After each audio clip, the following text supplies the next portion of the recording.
Side of the hearing room where all of this will be taking place in just a few moments. We are waiting for Pam Bondi to arrive. Make no mistake about it. Yes, she is going to be the one that's in the hot seat today, but all of this is about President-elect Donald Trump and his agenda and his view and vision for the Department of Justice. Pam Bondi has vowed to clean house at the DOJ. We know President-elect Donald Trump has vowed to go after his political enemies. He's vowed to pardon those who attacked the Capitol on January 6th. You can expect her to get a lot of questions on if she believes there's any red lines, if she agrees with that, how she plans to exactly carry that out. And you mentioned it. She is extremely loyal to the president-elect. She did represent him in his first impeachment trial. She stood by him as he was making those false claims about the 2020 election. I think you can also expect some Democrats to press her on whether or not she still stands by some of those claims.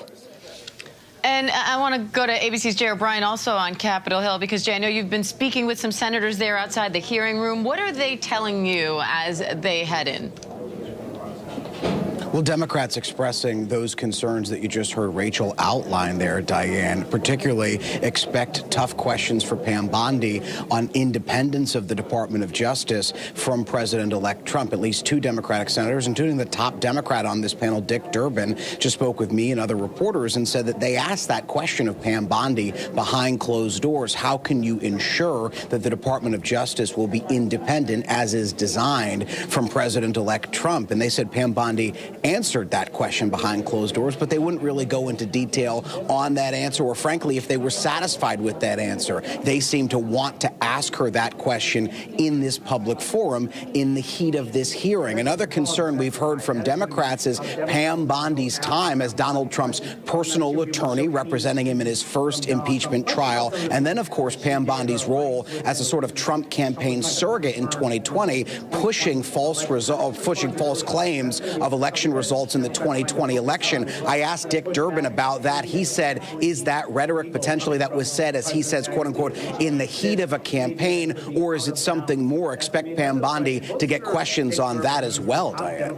And Jay, yesterday in Pete Hegseth's confirmation hearings, most of the criticisms and tough questions focused on lack of experience or issues with character. What do you think the focus will be today with Pam Bondi? Well, the issue of experience isn't something that we've heard Democrats throw at Pam Bondi's feet. They say that she has the requisite experience to be the Attorney General. Her time as the top law enforcement official in the state of Florida. Time that I've talked to officials in Florida, including Democrats, who will tell you openly that they're no fans of Donald Trump, but say that they respect Pam Bondi's role as the top prosecutor in that state. And we've got Senator John Cornyn walking into the room, but he didn't stop to take questions, Diane.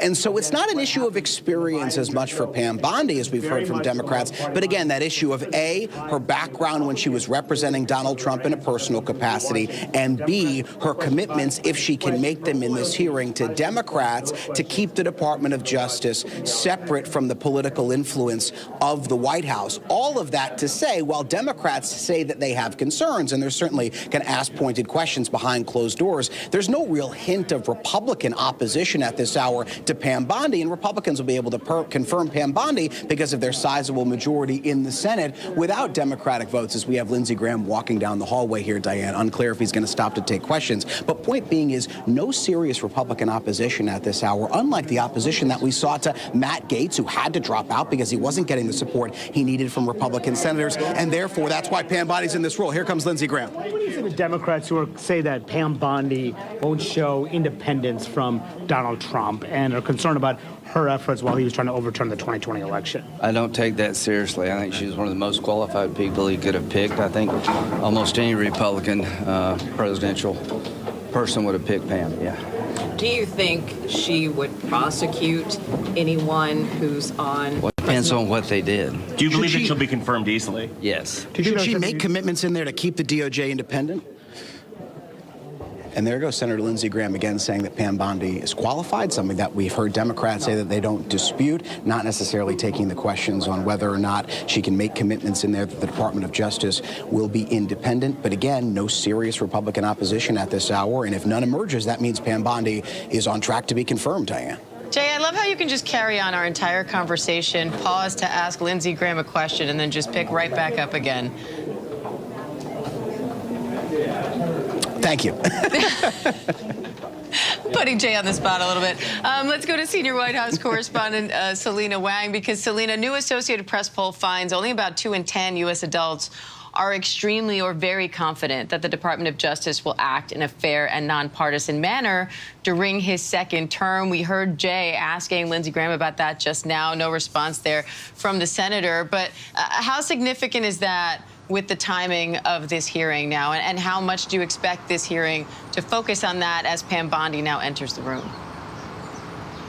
Yeah, Diane, I mean, this really gets back to the core issue that she's going to face during this hearing. Democratic senators are especially going to be grilling her on the question of whether or not she is going to protect the Department of Justice from political influence. They're going to really want to know, is she going to follow through with Donald Trump's campaign vow to transform the Department of Justice? Is she going to make good on her previous comments to clean house at the DOJ? Is she going to go after Donald Trump's political enemies? These are all key questions that she is going to be grilled still, Don, in the hot seat, including the question of pardoning those January 6 rioters, which Donald Trump has vowed to do on day one. But Donald Trump hasn't been clear about how he's going to approach that.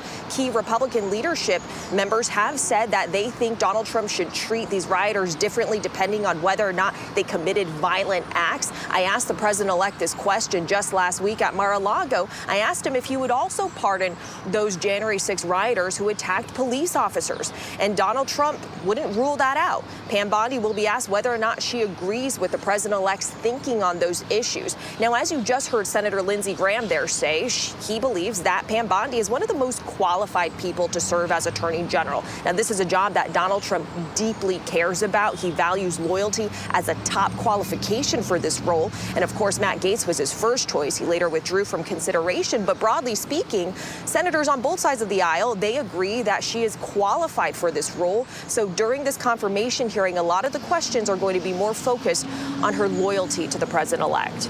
And Pam Bondi is now seated there waiting for these confirmation hearings to get started. Rachel, what do you think we'll hear from her?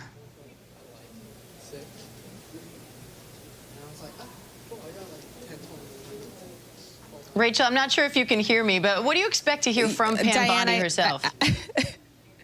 Yeah, I think we had a little bit of technical glitch there, so thanks for bearing with me. Look, I think what we're going to hear from Pam Bondi is she's going to come forward and she's really going to make the case that she's best fit to serve in this position. I think she will touch on her qualifications and her background. Yes, she does not have any federal prosecutorial experience, but she certainly does have that more so at a state and county level. So expect her to really hone in on her qualifications there.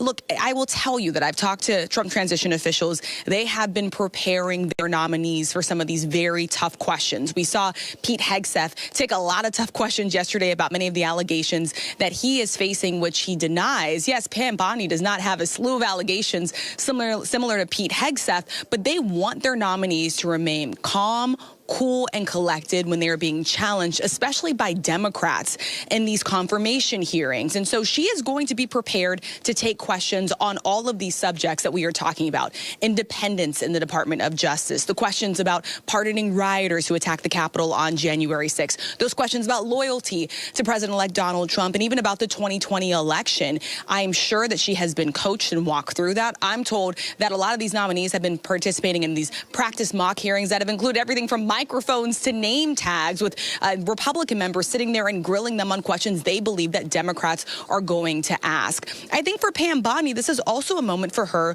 to really introduce herself to the nation as well. People may not be as familiar with her as maybe they are with Pete Hegseth, given a lot of the headlines that came out about him, or Senator Marco Rubio, right, who also has his confirmation hearing today, someone that I think the American people has seen not only question people in the hot seat in many of these confirmation hearings, but I've seen him roam around the halls here on Capitol Hill, push key policies that he supports, really become a leader, a prominent leader in the Republican Party. So I think a lot of this as well in her opening statement, I think you can expect her to sort of give an introduction and outline of who she is to the American people as well, but also what the president-elect's vision is. Trump transition officials feel that this is America that elected President-elect Donald Trump to do exactly what he campaigned on. And so while there will be some tough questions about that, I expect that Pam Bondi is going to stand by what the president-elect has said and promised to do. And they are starting with some of the procedural aspects of the confirmation hearings, starting to get underway there. The chair, Senator Chuck Grassley, who you see there on the screen, is welcoming new senators to the room. And so while they do that, Selena, let's talk a little bit about Pam Bondi and President-elect Trump's relationship, because we know Bondi traveled to New York last May to support Trump in court while he stood trial in that hush money criminal case. So what can you tell us about how the president-elect is now supporting her, and how he's been rallying behind her, and just in general about their relationship over the years? Yeah, Dan, I mean, Pam Bondi has deep ties not only to the president-elect, but more broadly to Trump world. She actually defended Donald Trump in his first impeachment trial. She's also campaigned on behalf of Donald Trump. And also, she was a key force in Donald Trump's efforts to overturn the 2020 election. She pushed lies about the vote. So she is certainly going to be grilled by Democratic senators on that issue, in addition to a controversial decision that she had made when she was Florida's attorney general. She had passed on a case against Trump. You University shortly after she received a donation from the Trump Foundation. Now, we're just getting a copy of her opening statement, and Pam Bondi, as Rachel had forecasted, she does run through her credentials, her background as Florida's Attorney General, really introducing her background to the American people and why she's qualified for this role. But I also, Diane, just want to read to you a part of the end of her opening statement where she says, lastly, and most importantly, if confirmed, I'll work to restore confidence and integrity to the Department of Justice and each of its components. Under my watch, the partisan weaponization of the Department of Justice will end. America must have one tier of justice for all. Now, that really follows the kind of language that Donald Trump has been using, criticizing the weaponization of the Donald Trump, accusing them of being weaponized against him. And so that does lead an opening to those questions about whether or not she is going to go after Donald Trump's political enemies, whether or not she is in fact going to transform the Department of Justice and clean house. And that hearing is getting underway now. Let's listen in as the Attorney General nominee Pam Bondi faces her confirmation hearing. Questions, and we ultimately voted him out of committee on a bipartisan basis. Although Attorney General Garland wasn't who we on this side of the aisle would have chosen to lead the Department of Justice, we recognize that President Biden won that election and that he was entitled to choose his Attorney General. We were ultimately disappointed with some of the things that General Garland and his department did. At the time of his nomination, we gave him the benefit of the doubt. As the recent terrorist attacks in New Orleans and around the world have shown, our national security must be a high priority. The American people deserve a secure homeland and borders, safe streets, orderly markets, civil rights, and a protected environment. So, delivering on these promises required the swift confirmation of an Attorney General. This committee should give Ms. Bondi the same benefit of the doubt that this committee gave to Attorney General Garland. President Trump has selected a nominee whose qualifications speak for themselves. Ms. Bondi made history in 2010 as the first woman to be elected Florida Attorney General. She held that role for 8 years and was comfortably reelected by the people of Florida to a second term. 8 years of service as Attorney General of the third largest state in the nation is excellent preparation for the role of U.S. Attorney General. As Florida Attorney General, Ms. Bondi was a member of the Florida Cabinet, chief legal officer of the state, and led a large agency that tangibly impacted people's lives. And by all accounts, Ms. Bondi handled her responsibilities well. As the Florida Attorney General, Ms. Bondi achieved numerous successes. She engaged in key initiatives to fight human trafficking, counter the opioid epidemic, and protect consumers and protect the citizens of Florida from violence. She didn't shy away from hard work or complicated problems. She engaged in an aggressive campaign to eliminate pill mills, took a leading role in securing a $3.25 billion settlement following the Deepwater Horizon oil spill, and eliminated the backlog of rape test kits that had accumulated in that state's laboratories. Ms. Bondi experience isn't limited to her service as Florida Attorney General. She also served as a prosecutor in Hillsborough County for 18 years and prosecuted terrible crimes. She sought tough penalties and justice for victims of violent criminals. domestic abusers, and sexual predators. She prosecuted drug traffickers and thus protected her community. She was also active outside of her professional role, serving in the Junior League of Tampa, on the board of Special Olympics Florida, and is well known for her animal rescue efforts. Her experience and performance as Attorney General, prosecutor, and community leader speaks volumes about her character and her dedication to the rule of law. She's received multiple letters in support of her nomination, including from the Fraternal Order of Police, the Republican State Attorneys General, more than 100 former senior DOJ officials, and a bipartisan group of former state attorneys general. In short, Ms. Bondi is highly qualified. And of course, as we all know, a change is desperately needed. When confirmed, Ms. Bondi will take the helm at a very turbulent time for this country and for that department.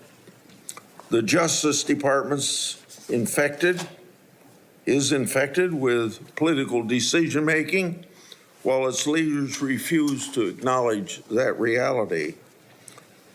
Crossfire Hurricane was a textbook example of government weaponization. The FBI's investigation was built on the fake Steele dossier, which was funded by the Democratic National Committee and Clinton campaign, who worked with foreign operatives. My investigative work exposed that the FBI actually knew the dossier was false information and was likely a part of a Russian disinformation campaign. Even with the knowledge of such dossier defects and political infections, the Justice Department sought FISA warrant renewals and took other actions. After directing my oversight staff to investigate Justice Department's mishandlings of the matter, the Justice Department retaliated in issuing a subpoena for my own staff's phone records. That's right, challenging my constitutional rights of doing my oversight duties. Well, what's next? Then a few Democratic colleagues pressured the FBI Foreign Influence Task Force to supposedly brief me and Senator Johnson related to our Biden family investigation. On August the 20th, Senator Johnson and I had that infamous briefing from the FBI. Later, this FBI's briefing contents were leaked to the media, even though the FBI promised confidentiality.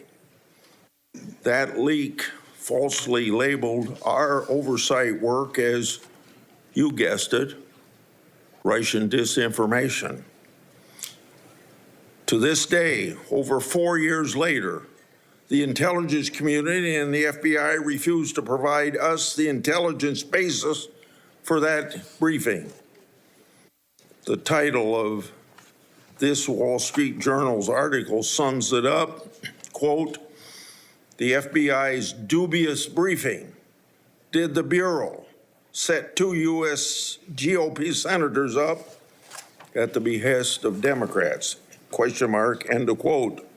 So, I know, as other people on this committee and in and out of Congress know, what government weaponization is. And then we get to Special Counsel Jack Smith and his lawfare operation.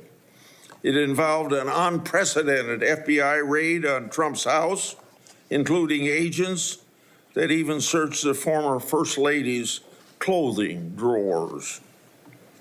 Hillary Clinton and Joe Biden certainly did not receive the same treatment by government regarding their records. Indeed, as my oversight exposed, the FBI amazingly agreed to destroy laptop records and records associated with Clinton staff. This Orwellian conduct should have no quarter. On top of it all, the FBI Special Agent Thibault, the anti-Trump agent that violated the Hatch Act for political activities on the job, started one of Jack Smith's cases. But Jack Smith wasn't the only department official who tried to influence this past election. The Washington Post reported just last August about a previously undisclosed Mueller investigation into Trump that was closed for lack of evidence, and it being, quote unquote, fishing expedition. That news reporting was based on sealed court records, government records, and potentially classified information roughly 90 days before the last presidential election. The Justice Department leaked that information to the press to impact the election against President Trump. And they did it while stiff-arming congressional requests for information that would prove embarrassing to the Biden-Harris administration. So let us not forget some of the more and other flagrant abuses of power that we've seen from the DOJ and the FBI over the last 4 years. And I don't have the time to spend on these that I spent on 2 or 3 others, but just to list them. The Department of Justice used the might of the federal government to prosecute individuals peacefully praying outside of an abortion clinic. The FBI suggested that traditional Catholics could be domestic terrorism threats, claiming that these individuals adhere to, quote, anti-Semitic, anti-immigration, anti-LGBT, and white supremacy ideology, end of quote. The FBI opened dozens of investigations into parents who voiced their concerns at school board meetings regarding curriculum choices and COVID-19 mandates. The FBI applied undue pressure to social media platforms to censor so-called misinformation, downgrading or removing flagged social media posts and removing users. These are only a few particularly egregious examples of rot infesting the Department of Justice. The impact of this political infection in our once storied law enforcement institutions is catastrophic. By every metric, the Biden-Harris Justice Department conduct has failed to live up to our country's ideals. So, Ms. Bondi, should you be confirmed, the actions you take to change the department's course must be for accountability so that the conduct I just described never happens again. The only way to accomplish this is through transparency for the Congress and the American people. Now to my friend, Ranking Member Durbin. Thank you, Senator Grassley. I appreciate your commitment to the Judiciary Committee's longstanding bipartisan practices for vetting presidential nominees. That was in doubt several weeks ago, but I spoke to Senator Grassley and he assured me that he's still personally committed, as I am, to maintaining these practices which we've established over the years. Our process is rigorous, and it shows how seriously members on both sides of the aisle take our constitutional responsibility of advice and consent. Ms. Bondi, thanks for coming to my office last week to discuss your nomination. The importance of the Attorney General to our justice system cannot be overstated.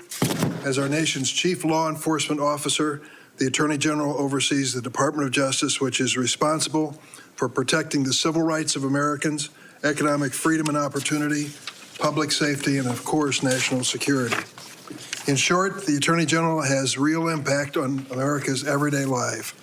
It is critical that any nominee for this position be committed first and foremost to the Constitution and the American people, not any president or political agenda. But President Trump claims he has, quote, an absolute right to do what he wants with the Justice Department. And that's how he conducted his first term. He interfered with the criminal cases of his friends and allies and successfully pressured DOJ to investigate his rivals. He even tried to use the Justice Department to overturn the results of the 2020 presidential election. The president-elect made it clear that he values one thing above all else, and he said it over and over again: loyalty. Speaking about Attorney General Sessions, Donald Trump said, quote, "The only reason I gave him the job is because I felt loyalty. He was an original supporter." But when then Attorney General Sessions did the right thing and recused himself from the Mueller investigation, Trump said he should never have nominated him, and he fired him. Trump then nominated Bill Barr to succeed Sessions. Barr successfully auditioned for the job in an unsolicited memo to DOJ that sharply criticized the Mueller investigation.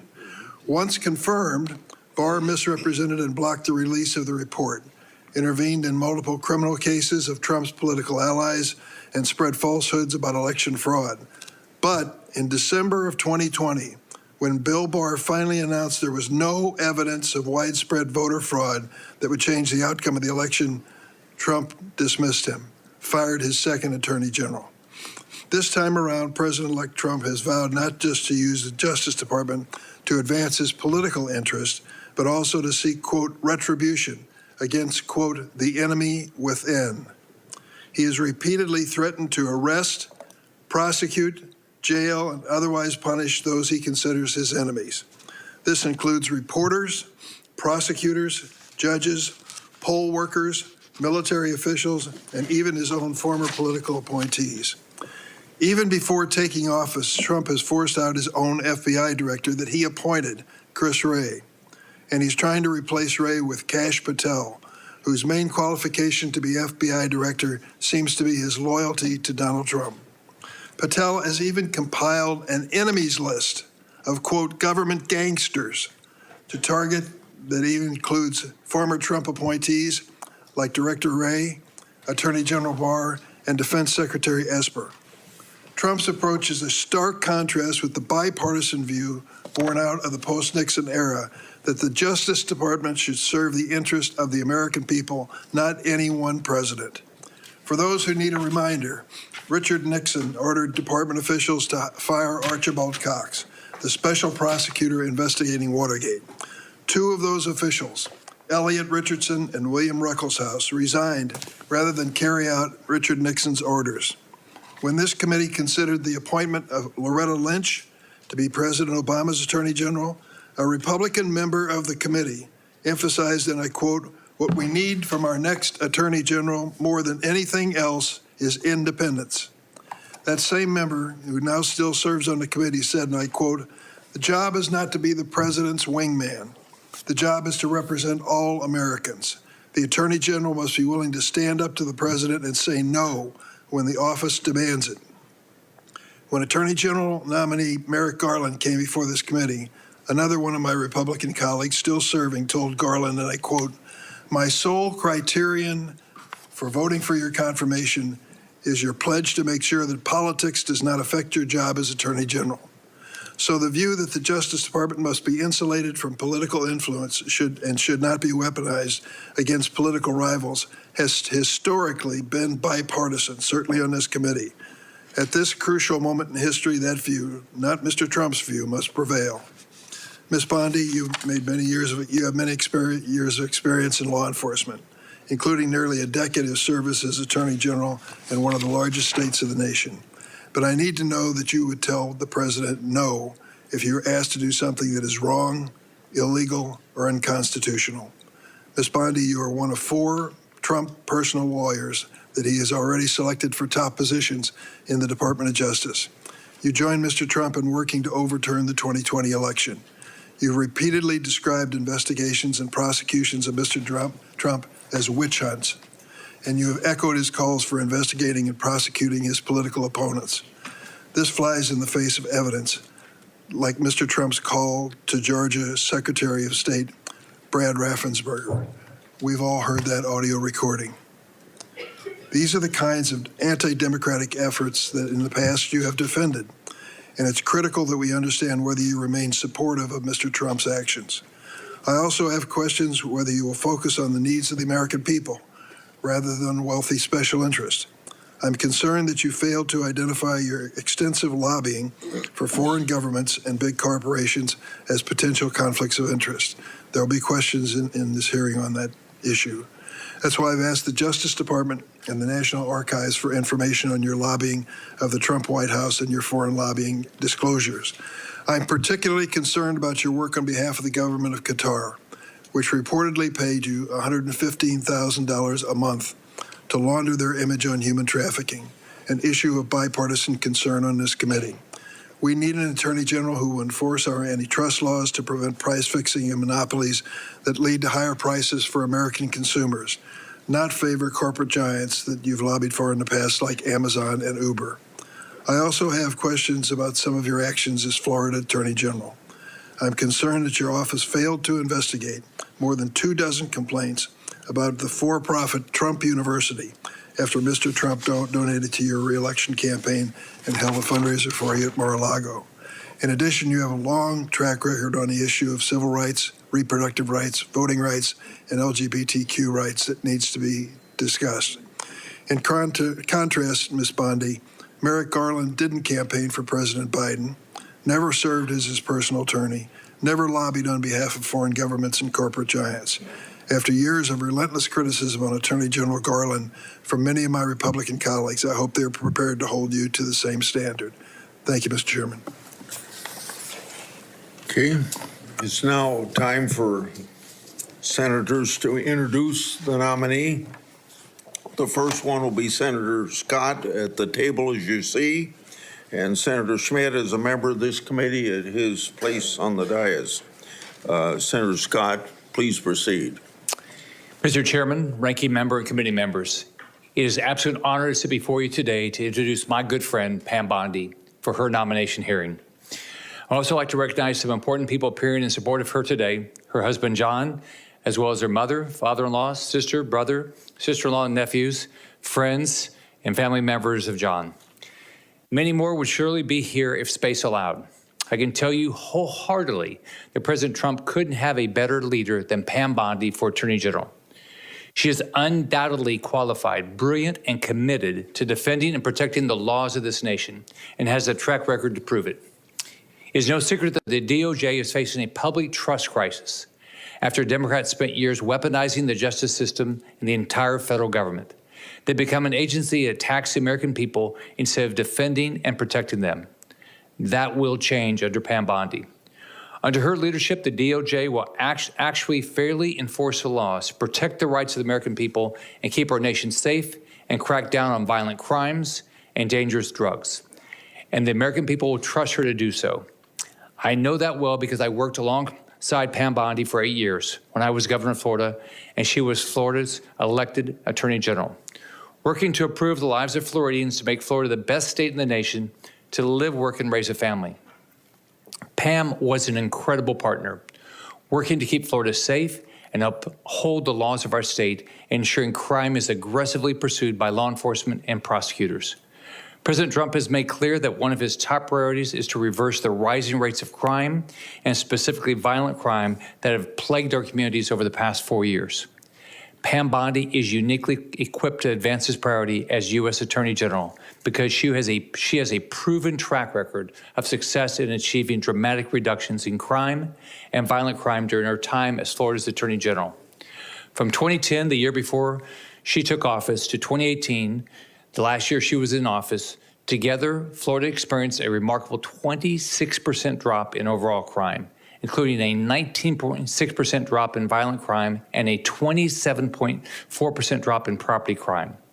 These aren't just numbers. These are tens of thousands of lives saved and communities improved and made safer and families and businesses protected.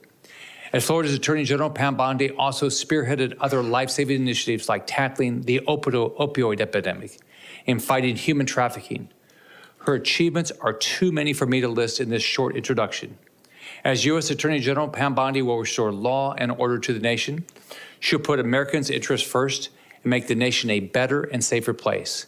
I urge every single member of this committee to support my friend Pam Bondi, and I look forward to voting for her confirmation soon on the Senate floor and help her get to work for the American people. Thank you, Chairman.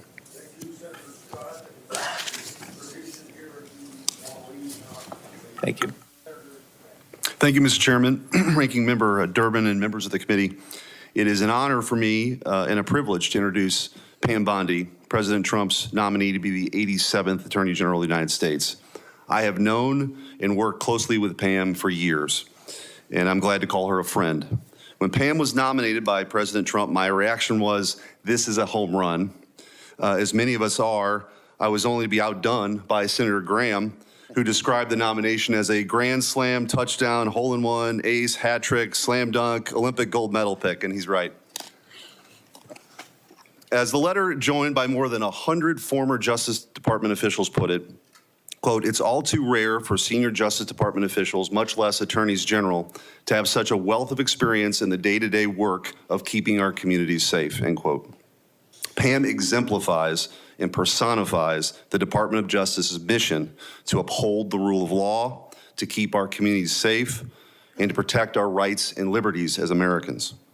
Pam has distinguished herself in her career in public service that has taken her from her small-town upbringing in Temple Terrace, Florida, to a hearing before this esteemed committee. After attending the University of Florida and Stetson University College of Law, she started her career as a local prosecutor in Hillsborough County, Florida. As a local prosecutor for nearly 2 decades, Pam kept her community safe, prosecuting violent criminals, drug dealers, those who had threatened the local community, and those who stood in opposition to the rule of law. Pam's fellow Floridians then elected her to serve as Florida's Attorney General, where she was the first woman in state history elected to that office. As a former state Attorney General myself, I can vouch for the deep experience that Pam Bondi has developed from serving in that role. As the chief law enforcement official in her state, she worked with local prosecutors to fight crime, worked to protect our constitutional rights, or the constitutional rights of Floridians, and stood up for the little guy by taking on abuses of power. As Florida's Attorney General, she worked tirelessly to combat the opioid crisis, fighting pill mills, and helping to combat the widespread misuse and trafficking of deadly drugs, including fentanyl, which have devastated families and communities all across our country. She stood up for Floridians in the wake of a 2008 financial crisis, leading to the National Mortgage Settlement Act, resulting in $56 billion in compensation to victims. And after the Deepwater Horizon oil spill, Pam was there and stood up for Floridians by getting $2 billion from the companies responsible. On a more personal note, Pam has always taken it upon herself to help others. She's incredibly generous and someone I could always count on. She's truthful, she's tough, and she's a born leader. She has charted her own course with the rare combination of backbone and heart. The next Attorney General of the United States must restore trust by reversing the weaponization we've seen the last 4 years and refocusing that department to its core mission, administering justice. The next Attorney General must promote the rule of law, take on violent crime, keep our communities safe, and safeguard the God-given rights that each American has protected in our Constitution. I can think of no one more up to that task than Pam Bondi, a career prosecutor and widely respected Attorney General with the prudence, fortitude, and temperance for this incredibly important job. Mr. Chairman, it is truly an honor for me to introduce Pam Bondi to this committee and to our country here today and speak on her behalf, and it's my hope that her nomination will be swiftly confirmed. Thank you, Senator Schmidt. Now, Ms. Bondi, would you please come forward, and before you're seated, I'd like to administer oath. Would you please raise your right hand and answer this question? Do you swear that the testimony you're about to give to this committee will be the truth, the whole truth, and nothing but the truth, so help you God? Please be seated and move ahead with your opening statement.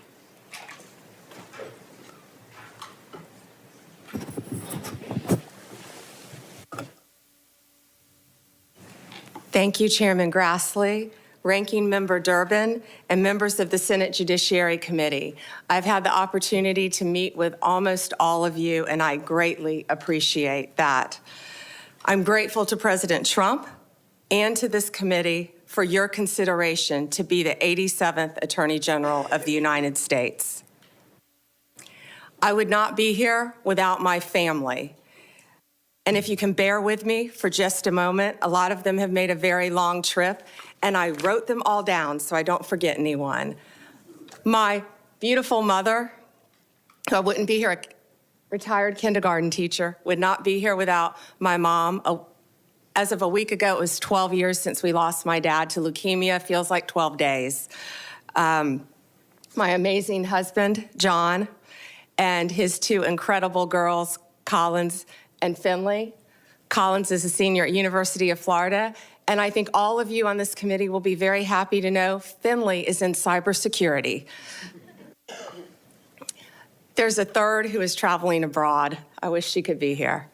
My amazing father-in-law, David, my sister, Beth, my brother-in-law is home with my niece, my nephews, if you could just raise your hand, Evan, Jake, and soon-to-be niece, Savannah. My brother, Brad, a brilliant lawyer, my sister-in-law, Tandy, and my nephews, Justin, who just got a 4.0 at UVA, Rex, great college tennis player, Brad, great tennis player. Is Rhea here? And my niece, my beautiful niece, Rhea, and the little guy is in school because he's 10. My friends, Leslie, Kathy, Dina, Tiffany, Kim, Paula, and so many of my former coworkers.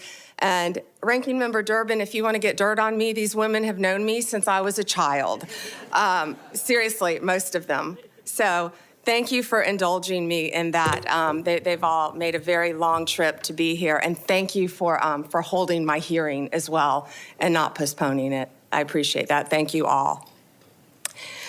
From the moment I interned at the state attorney's office in Tampa, Florida, all I wanted to do was be a prosecutor. The Supreme Court certified me, and I had 4 jury trials while still in law school. Lost most of them, but had 4 jury trials and never wanted to do anything else. I continued my career there, trying everything from DUIs, domestic violence cases, capital murder cases, the whole gamut. I became a lead trial attorney in courtroom every day trying career criminals, was deputy chief of a division, and then ultimately was felony bureau chief, and eventually left to become Florida's 37th Attorney General for the state of Florida. Nothing has impacted my career more than my experience as a state prosecutor, because I got to know and still keep in touch with many victims and their families from when I was a prosecutor. Upon becoming Attorney General in 2011, I proudly served for 2 terms. I was term limited. I would probably still be there right now had I not been kicked out of office by term limits. I loved being Attorney General. I did my best to keep Florida safe, to continue to stand up for victims of crime, and to fight the opioid crisis and the drug crisis that was not only facing Florida, but this entire country. Out of the top 100, this is one of the things I'm the most proud of, oxycodone dispensers in the entire country, I believe it was 98 of them, 90 or 98 of them, lived in Florida. We fought for tough legislation. Kids were dropping dead every day. We fought for tough legislation, and after that legislation, none of those opioid dealers, doctors, practiced in Florida. We fought to eliminate human trafficking by raising awareness and prevention and talking to parents and talking to children. We also provided critical resources, including safe houses, that my state was lacking. On the civil side, we worked to protect consumers. We tackled everything, including off-label prescription marketing, which affects, as you know, many people who can't afford prescriptions as well. We partnered with states' attorneys general from both parties and federal agencies across administrations. We went after price gougers during hurricanes. If confirmed as the next Attorney General of the United States, my overriding objective will be to return the Department of Justice to its core mission of keeping Americans safe and vigorously prosecuting criminals. And that includes getting back to basics: gangs, drugs, terrorists, cartels, our border, and our foreign adversaries. That is what the American people expect, and that is what they deserve from the Department of Justice. If confirmed, I will do everything in my power, and it will be my great responsibility to make America safe again. Making America safe again also requires reducing recidivism. We have to fix the Bureau of Prisons, and I am looking on both sides of the aisle. The Bureau has suffered from years of mismanagement, lack of funding, and low morale. I was proud to support President Trump's First Step Act. I think more can be implemented and more can be done on that front. President Trump's leadership on criminal justice reform has demonstrated what is possible when a president is unafraid to do things that have been deemed to be too difficult. We have to reach across the aisle and get solutions for all of these problems. Like the president, I believe we are on the cusp of a new golden age where the Department of Justice can and will do better if I am confirmed. Lastly, and most importantly, if confirmed, I will fight every day to restore confidence and integrity to the Department of Justice and each of its components. The partisanship, the weaponization will be gone. America will have one tier of justice for all. In all this work, I'll collaborate closely with this committee. I will work with all of you, as I've committed to do when I met with almost all of you. And I will partner not only with the federal agencies, but with the state and local officials throughout our great country. I look forward to answering your questions today and working together for this country and our Constitution. Thank you, Senators.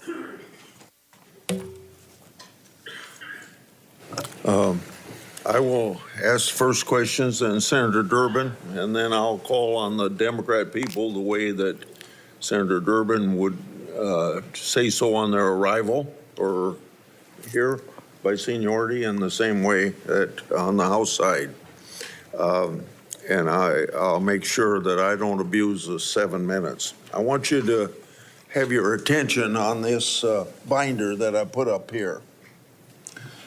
It gets to a key factor of each senator's role in oversight. It contains 144 oversight letters that I sent to the Biden-Harris Justice Department and its component agencies, with many of those letters in there to the FBI. Adding letters to the Inspector General, that would be about 165 letters. So I've sent more letters since you've been in my office before Christmas. Should you be confirmed, 144 letters will be your responsibility. The responses I have received so far fall in two categories. First, they weren't answered at all. Second, I received a response, but it didn't fully respond. Said another way, the Justice Department merely sent me words on a piece of paper. So, should you be confirmed, you'll have an obligation to respond even to the minority and consider a letter from them, even if my signature's not on it, as they want information. Will you commit to responding to my oversight requests as well as the requests of other members of the committee? Chairman, either I or my top staff will personally review the letters and do everything we can to respond to you. Your tenure as Florida Attorney General was impressive. You fought against pill mills, human trafficking. You eliminated a backlog of rape test kits in state labs. You fought against organized retail theft, and you were known to stand for law and order. With such achievements, it's easy to see why the people of Florida re-elected you in 2014 and why President-elect Trump nominated you to serve as the nation's chief law enforcement officer. So this gives you a chance to tell us on this committee and the people of this country what you're proud of is your record as Attorney General of Florida. Thank you, Chairman Grassley. I was truly honored to serve the people of the state of Florida for 8 years, but it was a team effort. I had great people around me, many of whom are in this room today. And we did a lot. We did a lot to fight crime, and I've been reminiscing a lot since I was asked to take this nomination. Opioids, as I talked about, were a top priority right when I took office. When I was running for office, I went through the entire state of Florida. Parents were walking up to me, handing me pictures of their children who were deceased from opioid abuse. After I was elected, I took those pictures and I framed them in my office as a goal of stopping that fight, which I talked about in my opening statement. And if U.S. Attorney General, I'll bring those pictures back out and they will be there to inspire me on the further drug abuse we're facing throughout this country. We also learned that something else was happening. Pregnant women were having babies as a result of being opioid dependent. We call it neonatal abstinence syndrome. We fought to educate mothers. We fought that issue as well. Fentanyl was wreaking havoc in our country, but it was just getting started. I actually fought my own party a bit on scheduling fentanyl because at that time people thought it was something you merely got in the hospital on a patch after surgery. Apples and oranges, and boy, do we all know that now, the difference. Fentanyl is raging throughout our country, and I will do everything I can to fight that with the agencies that fall under the Department of Justice. Human trafficking became a top priority for me as Attorney General. I had the opportunity on a bipartisan trip to go to Mexico, and the one thing I found out there, they were doing better than we were. They had safe houses. I saw things I never dreamed I would see.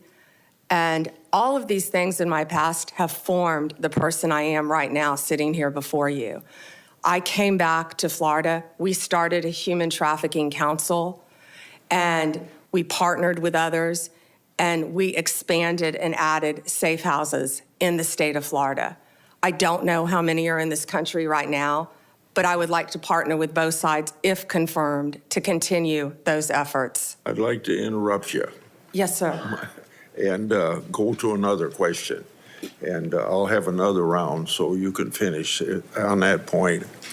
I'd like to ask you about something that's central to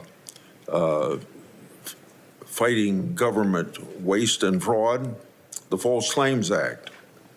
I want you to know that Attorney General Garland calls me once a year. He called me yesterday to tell me the success of the False Claims Act. Since 1986, when I got it passed and President Reagan signed it, it's brought in $78 billion as of yesterday, his report, $2.9 billion for the year of 2024. Most of that's because of patriotic whistleblowers who found the fraud and brought the cases forward at their own risk. The Supreme Court has long upheld the law's constitutionality, but I want you to know your view Is the False Claims Act constitutional? Before you answer that, one time in the 1990s, one of the attorney generals said it wasn't constitutional, and when that same person by the name of Barr was back 5 years ago to be attorney general, he said it was constitutional. So if confirmed, will you commit? Well, answer that first question. Do you think it's constitutional? Would you defend the constitutionality of it? I would defend the constitutionality, of course, of the False Claims Act, Okay. Senator. Last question. If confirmed, would you commit to continuing DOJ's defense of the constitutionality of it? And will you assure the entire staff and funding levels to properly support and prosecute false claim cases? Senator, the False Claims Act is so important, and especially by what you said with whistleblowers as well, and the protection and the money it brings back to our country. Yes, sir. Thank you for your answers. Senator Durbin. Thank you, Senator Grassley. Ms. Bondi, if you're successful in your nomination, this Democrat would like to give you 3 words of advice. Answer Grassley's letters.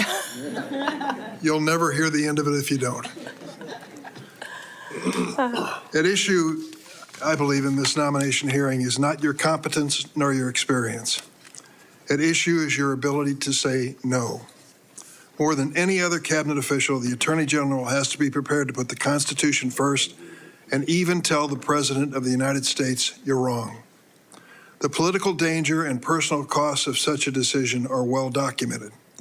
You have only to ask former Attorney General Jeff Sessions and Bill Barr, whom Donald Trump sacked for lack of loyalty. And so I have 3 basic questions I'd like to ask you. Most Americans believe that central to the peaceful transition of power in a democracy is the acceptance of the results of an election.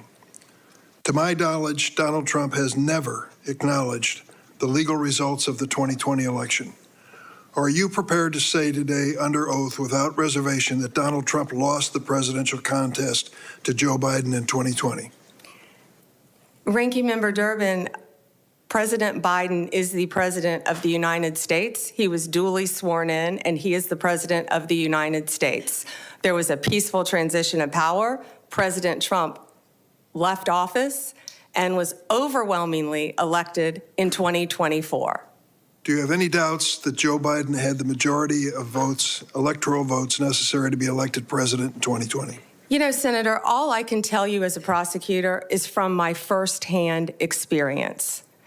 And I accept the results. I accept, of course, that Joe Biden is president of the United States. But what I can tell you is what I saw firsthand when I went to Pennsylvania as an advocate for the campaign. I was an advocate for the campaign, and I was on the ground in Pennsylvania, and I saw many things there. But do I accept the results? Of course I do. Do I agree with what happened? And I saw so much, you know, no one from either side of the aisle should want there to be any issues with election integrity in our country. We should all want our elections to be free and fair, and the rules and the laws to be followed.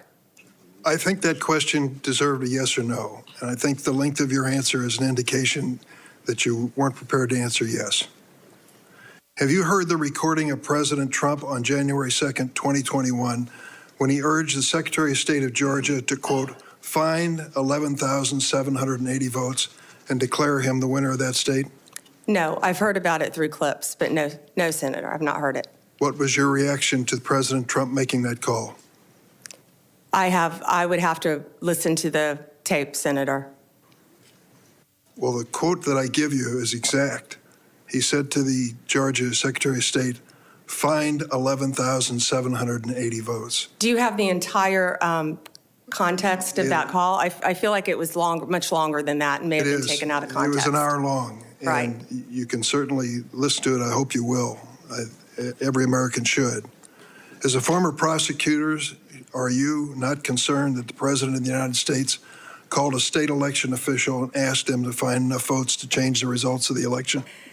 Senator, I have not listened to the hour-long conversation, but it's my understanding that is not what he asked him to do. You need to listen to it. Let me ask a third question. Do you believe that the January 6 rioters who've been convicted of violent assaults on police officers should be pardoned? Senator, if confirmed as Attorney General of the United States, the pardons, of course, fall under the president. But if asked to look at those cases, I will look at each case and advise on a case-by-case basis, just as I did my entire career as a prosecutor. You also advise the president on pardons. That's part of your responsibility as Attorney General. And so I'm asking you, do you believe that those who've been convicted of the January 6 riot, violent assaults on our police officers, should be pardoned? That's a simple question. So, Senator, I have not seen any of those files, of course.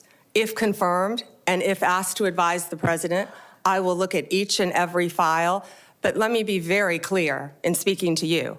I condemn any violence on a law enforcement officer in this country. Let me ask you about your work as a lobbyist for Ballard Partners. You did not list your current position as a partner at the lobbying firm, nor the work you've done for your Ballard Partner clients, such as lobbying for the country of Qatar for $115,000 a month, and for corporate giants Amazon and Uber when you were asked about conflicts of interest. Why do you believe your work as a lobbyist does not constitute potential conflicts of interest? Well, Senator, first, that was the amount my firm received. I believe multiple people represented the country of Qatar within my firm. My role, and I am very proud of the work that I did, it was a short time and I wish it had been longer for Qatar, was anti-human trafficking efforts leading into the World Cup, which is something I'd like to talk about later too. I was registered as FARA along with many members of my firm. That was the sole portion of my representation for Qatar. Now, if there are any conflicts with anyone I represented in private practice, I would consult with the career ethics officials within the department and make the appropriate decision. I would also like to point out to you, I don't believe that I would be the first Attorney General who has represented and advocated for businesses in their past. Of course not. The question is whether you will recuse yourself from any case involving your Ballard clients. One of those clients was the GEO Group, was it not? GEO, yes. A private prison company you lobbied for. It manages correctional institutions and detention facilities. The GEO Group has faced criticism for safety violations, inadequate health care, and poor management. The U.S. Immigration and Customs Enforcement is GEO's largest source of revenue. Under the Trump administration, GEO stands to earn hundreds of millions of dollars by detaining immigrants if there is this mass deportation. Would you sense any conflict of interest if you're asked to judge the performance of this government contractor? Senator, I will consult with the career ethics officials within the Department of Justice and make the appropriate decision. Thank you, Mr. Chairman. Senator Graham. Thank you. Congratulations. Thank you. You forgot to say that John's family was from South Carolina. The upstate, I'm sorry. Yeah. I'll give you a pass on that. From Anderson, by the way. So, listen, President Trump asked a bunch of us, who would you pick for Attorney General? How many of you got asked that on our side? Probably didn't ask Dick, but he asked me. I said Pam Bondi. That's like an easy decision. I couldn't think of anybody more qualified, that he knew, that he trusted. And it's okay to have, you were his lawyer, right? Yes, sir. I represented him when they tried to impeach him. We've been watching first Attorney time General as part nominee of Pam White House Bondi's counsel confirmation office. hearing. Bondi's being questioned by senators right now about her record, whether she accepts the results of the 2020 election, whether she will admit that President Trump lost to President Biden. And she's also answering questions about lobbying for Qatar and whether she will have the ability to say no to President Trump if she does get the job. Secretary of State nominee Marco Rubio, meanwhile, is giving his opening statement now in his own confirmation hearing. Let's listen in. Scott, for your introduction, and let me just say it's a bit surreal to be on this side of the room, but you all look very distinguished, and I just wanted you to know that. Yeah. We know. In the 249-year history of our republic, there's only been 71 other Americans. who have served in the role and the position that President Trump has now nominated me to occupy. And I want to thank him for his confidence, and it's an incredible honor. It is also, as many of you have already pointed out, an extraordinary responsibility. 3 of my children, Amanda, Anthony, and Dominic, could not be here with us today or join us here in person. But I am happy that my wife, Jeanette, is here, and that my daughter, Daniela, is here with me as well, because I think, as each of you know well, it really is impossible to do our job in the Senate, not to mention the job I've been nominated for, without the love and the support of our families. I'm also very pleased that my sisters, Barbara and Veronica, and my nephew, Orlando, are joining me here today. And to me, it's a reminder that the path that brings me to this moment was paved by those who are not here with us today, by 2 parents who arrived here on May 27th of 1956 from Cuba, and they had nothing but the dreams of a better life. And because of them, I had the privilege to be born a citizen of the greatest nation in the history of mankind, and to be raised in a safe and stable home by parents who made their children's future the very purpose of their lives. I also want to acknowledge all the blessings that God has bestowed upon me in my life. My faith is critical and something I will lean and rely on heavily in the months that are ahead. In a tumultuous world where, in my faith, we are called to promote the cause of peace and the common good. And that task has gotten harder than it's ever been. And I will rely heavily on my faith and pray for God's blessings, that He'll provide me the strength, the wisdom, and the courage to do what is right in these tenuous moments. At the end of the Second World War, the United States was, in the words of then Secretary of State, tasked with creating an order, a world order, a free half, as he quote in his quote, out of chaos, without blowing to pieces, without blowing the whole of the world into pieces in the process. And in the decades that followed, that global order served us quite well. Americans' incomes rose and communities flourished.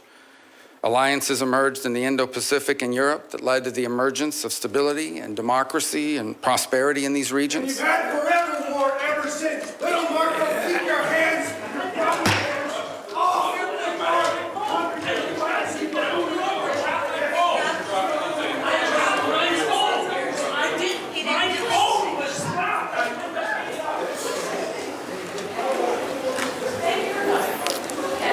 Back to order.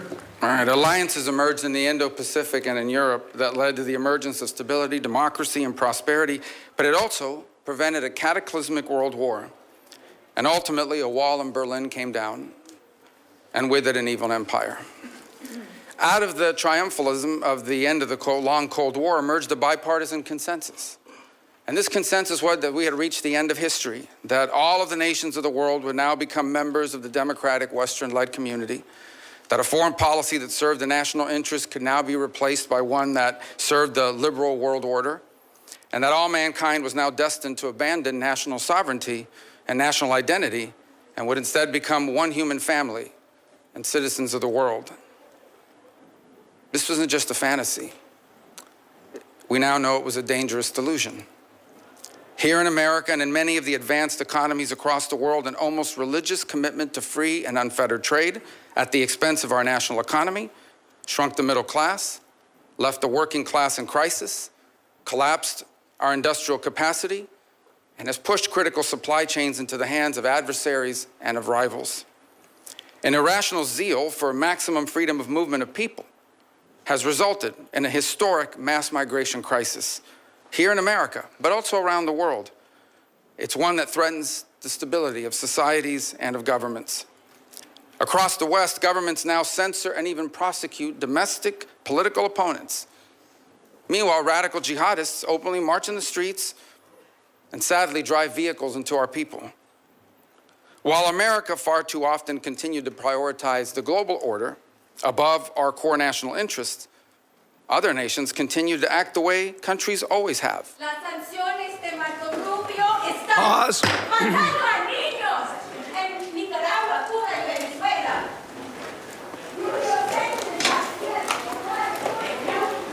Back to order. I get bilingual protesters, which I think is an entry cool. As you know, that's a first here for us, at least in recent times. All right. Healthcare is a human right. All right. Education is a human right. Sanctions against Back to order. All right. So while America too often prioritizes the global order above our core national interests, other nations continue to act the way nations have always acted and always will in what they perceive to be their best interest. And instead of folding into the post-Cold War global order, they have manipulated it to serve their interests at the expense of ours. We welcomed the Chinese Communist Party into the global order, and they took advantage of all of its benefits, and they ignored all of its obligations and responsibilities. Instead, they have repressed and lied and cheated and hacked and stolen their way into global superpower status, and they have done so at our expense and at the expense of the people of their own country. In our very own hemisphere, narco-terrorists and dictators and despots take advantage of open borders to drive mass migration, to traffic in women and children, and to flood our communities with deadly fentanyl and violent criminals. In Moscow, in Tehran, in Pyongyang, dictators, rogue states now sow chaos and instability and align with and they fund radical terror groups. And then they hide behind their veto power at the United Nations Security Council or the threats of nuclear war. The post-war global order is not just obsolete, it is now a weapon being used against us. And all this has led to a moment in which we must now confront the single greatest risk of geopolitical instability and of generational global crisis in the lifetime of anyone alive and in this room today. 8 decades later, we are once again called to create a free world out of the chaos. And this will not be easy. And it will be impossible without a strong and a confident America that engages in the world, putting our core national interests once again above all else. Just 4 years ago, I believe we began to see the outlines and the beginnings of what that would look like. During President Trump's first term, American strength was a deterrent to our adversaries, and it gave us leverage in diplomacy. There were no new wars. ISIS was eviscerated, Soleimani was dead, the historic Abraham Accords were born, and Americans were safer as a result. Now, President Trump returns to office with an unmistakable mandate from the voters. They want a strong America engaged in the world, but guided by a clear objective to promote peace abroad and security and prosperity here at home. That is the promise that President Trump was elected to keep. And if I am confirmed, keeping that promise will be the core mission of the United States Department of State. Now, tragically, horrifying atrocities and unimaginable human suffering can be found on virtually every continent. And I am certain that today I will be asked about the array of programs and the activities the Department of State carries out to address them. We are a nation who was founded on the revolutionary truth that all men are created equal, and that our rights come not from man or from government, but from God. And so we will never be indifferent to the suffering of our fellow man. But ultimately, under President Trump, the top priority of the United States Department of State will be the United States. The direction he has given for the conduct of our foreign policy is clear. Every dollar we spend, every program we fund, every policy we pursue must be justified by the answer to one of 3 questions. Does it make America safer? Does it make America stronger? Or does it make America more prosperous? Under President Trump, the dollars of hardworking American taxpayers will always be spent wisely, and our power will always be yielded prudently and towards what is best for America and Americans before anything and everything else. Prudence in the conduct of foreign policy is not an abandonment of our values. It is the common sense understanding that while we remain the wealthiest and the most powerful nation on the earth, our wealth has never been unlimited, and our power has never been infinite. And placing our core national interest above all else is not isolationism. It is the common sense realization that a foreign policy centered in our national interest is not some outdated relic. Since the emergence of the modern nation state over 2 centuries ago, countries acting based on what they perceive to be their core national interests, that has been the norm, not the exception. And for our country, placing the interest of America and Americans above all else has never been more relevant or more necessary than it is right now. For in the end, how can America promote the cause of peace on earth if it is not first safe at home? What good is America to our allies if it is not strong? And how can America help end the suffering of God's children across the world if it is not first prosperous here at home? I thank you, and I hope I can earn your support, whether it's because you believe I will do a good job or because you want to get rid of me. Thank you. Either way, the result's the same. Thank you, Senator Rubio. I've always been impressed with your view, particularly on a 50,000-foot level, of the kind of problems that we face in our lane, and national security lane, foreign relations and intelligence. So appreciate those remarks. We're now going to start a round. I'm going to allow 10-minute questions since this is a cabinet level position. We've been watching Secretary of State nominee Marco Rubio give opening statements in his Senate confirmation hearing. Protesters interrupted the senator several times, but he continued on, critical of recent American foreign policy, saying it favors an international world order over American interests. He says if confirmed as Secretary of State, he will make America's national interests the center of our foreign policy. And we will have much more on these confirmation hearings on Capitol Hill right after the break. Stay with us.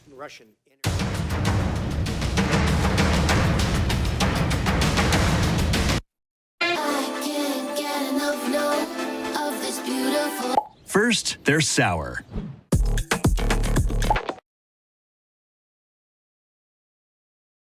Plus a Hamas character. Any court that is a court of law has to be able to recognize good from bad. And when you try to indict 2 people and show some type of moral equivalency in that regard, they're just barking up the wrong tree. And I think, unfortunately, we're going to have to rein them up. Your thoughts on that? Well, I think the ICC has done tremendous damage to its global credibility. First of all, it is going after a non-member state on the claims that I believe, in fact, I think just in the last 24 hours, the Israeli High Court filed an appeal before the ICC, even though it's not a member state. And I saw some of the filings from the prosecutor, Mr. Khan, was involved in that process. And he argues that they have the right to go after non-members for their activities within the confines of member states in this case. And I think, first of all, the whole premise of his prosecution is flawed, beyond the process of it and the precedent that it sets, which is a very dangerous precedent for the United States of America, by the way, because this is a test run. This is a trial run to see, can we go after a head of state from a nation that's not a member? If we can go after them and we can get it done with regards to Israel, they will apply that to the United States at some point. And in fact, there have been threats to do so in the past. But the premise of the prosecution itself is completely and utterly flawed. As you said, they went ahead, I think they also went after Sinwar. Well, number one, Sinwar didn't travel around the world. He's not with us any longer. But he didn't travel around the world, was at no risk of being apprehended. Second of all, the moral equivalency piece of it was offensive. Let me explain, and I think I don't need to explain to this committee. Hamas carried out an atrocious operation. They sent a bunch of savages into Israel with the express and explicit purpose of targeting civilians. They went into concerts. They went into these music festivals. They knew that there were no soldiers at the music festival. They knew that these were teenagers and young families, that they went into different communities and the kibbutzes and the like, and they deliberately targeted civilians. Deliberately. It was in fact, they kidnapped the ones they didn't murder, the families who they didn't eviscerate, the people whose skulls they didn't crack open. They kidnapped and to this day continue to hold people, innocents that they took, a deliberate operation. In the case of Israel, responding to that attack has had to go after Hamas. How can you coexist? How can any nation state on the planet coexist side by side with a group of savages like Hamas? They have to defend their national security and their national interest, as I pointed out in my opening statement. And so there is no more, and they didn't target civilians. Now, sadly and unfortunately, and I'm sure we'll discuss it further, some of the other questions that will come up here today, one of the horrible things about war, it's a terrible thing about war, and it's why we should try to prevent it at almost any cost, is that innocent people are caught up in it. And that's true of every conflict on the planet. But there is a difference between those who, in the conduct of armed action, deliberately target civilians, and those who do as much as they can to avoid civilians being caught up against an enemy that doesn't wear a uniform, against an enemy that hides in tunnels, against an enemy that hides behind women and children and puts them at the forefront and uses them as human shields. That's who Hamas is. There is no moral equivalency, and I think... One example is, of course, if you come here to the from anywhere in the country and you show up at the border under the Biden and Harris administration policies, you'll simply be released into the interior of the country, either to await a trial date, which may never occur due to the enormous backlog, or you will simply be paroled. And I know parole has a special connotation in the criminal law, but in this context, as you know, it's designed to be administered on a case-by-case basis. Yet President Biden and Vice President Harris had granted parole, that is, released people into the United States on a categorical basis, or anybody who shows up, or because they don't have the detention facilities to keep them. So do you believe Laken Riley would be alive today if President Biden and Vice President Harris had enforced the law and secured the border? Senator, he should not have been in our country, and then Laken Riley would have been alive. And I don't think it's just Laken Riley. There are so many victims throughout our country.